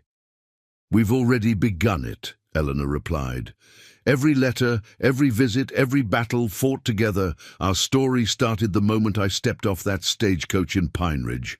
Jackson reached across the table, breaking prison rules to take her hands in his. The guard, perhaps moved by their situation, looked away. "When I'm released," Jackson said, his voice low and fervent, "will you marry me immediately? I don't want to wait another day to make you my wife." "Yes," Eleanor answered without hesitation. "I didn't travel across a continent to wait any longer than necessary." 3 days later, on a perfect Wyoming morning, a small group gathered on the porch of the Rocking T Ranch. Eleanor stood beside Jackson, who was dressed in a new suit, his face freshly shaved, his eyes bright with joy and disbelief. After 5 months in prison for a crime he didn't commit, he was home, pardoned fully by the governor's decree, his name cleared, his property secure. Reverend Thomas from the Pine Ridge Church opened his Bible, smiling at the assembled witnesses. Sam Hollister standing tall and proud as Jackson's best man, Mrs. Bird dabbing at tears, young Michael Quinn and the other ranch hands in their Sunday best, Marshall Collins and Jim Calloway representing the law that had finally brought justice, and Judge Garrett with his wife Sarah, Jackson's sister, who had traveled from Denver for the occasion. "Dearly beloved," the Reverend began, "we are gathered here today." Eleanor barely heard the familiar words, so focused was she on Jackson's face, the face she had first seen across a prison table, now transformed by freedom and happiness. When he slipped his mother's ring onto her finger, the same ring she had worn on a chain close to her heart all these months, it fit perfectly, as if it had always been meant for her hand. "I now pronounce you husband and wife," the Reverend declared. "What God has joined together, let no man put asunder." Jackson's kiss was gentle, yet filled with promise, the first of many they would share in the home he had built for them, on the land they had fought to protect. The celebration that followed was joyous, but simple, reflecting the practicalities of ranch life. Mrs. Bird had outdone herself with the wedding feast, and Judge Garrett had brought cases of champagne from Denver. Toasts were raised to the bride and groom, to justice served, and to the future of the Rocking T. As evening approached, the guests gradually departed, heading back to town or to the bunkhouse, leaving Eleanor and Jackson alone on the porch, watching the sunset paint the distant mountains in shades of gold and purple. "I've imagined this moment so many times," Jackson said, his arm around her waist, "standing here with you, watching the sun set over our land. But reality is far better than any dream." Eleanor leaned against him, savoring his solid presence. "When I answered your advertisement, I thought I was simply seeking a husband, a new life, away from spinsterhood in Philadelphia. I never imagined I would find such purpose, such strength within myself. You saved me," Jackson said simply, "not just from prison, but from despair. Your letters kept me going when I had nothing else to hold on to." "We saved each other," Eleanor corrected gently, "and now we have a lifetime to build something wonderful together." In the distance, cattle lowed softly as they settled for the night. The newly rebuilt east wing gleamed in the fading light, a symbol of resilience and renewal. Inside, their home awaited, no longer just the house Jackson had prepared for his mail-order bride, but a home they had fought for together. "What shall we do first, Mrs. Thornton?"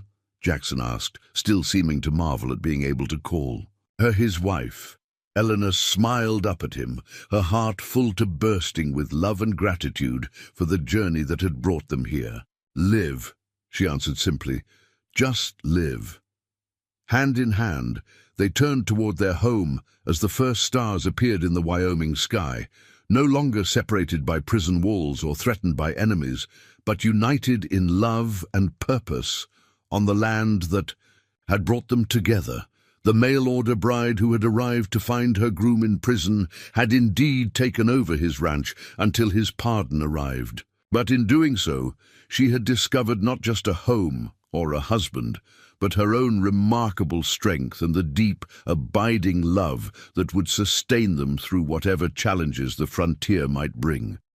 Up next, you've got two more standout stories, right on your screen. If this one hits the mark, you won't want to pass these up. Just click and check them out. And don't forget to subscribe and turn on the notification bell so you don't miss any upload from us.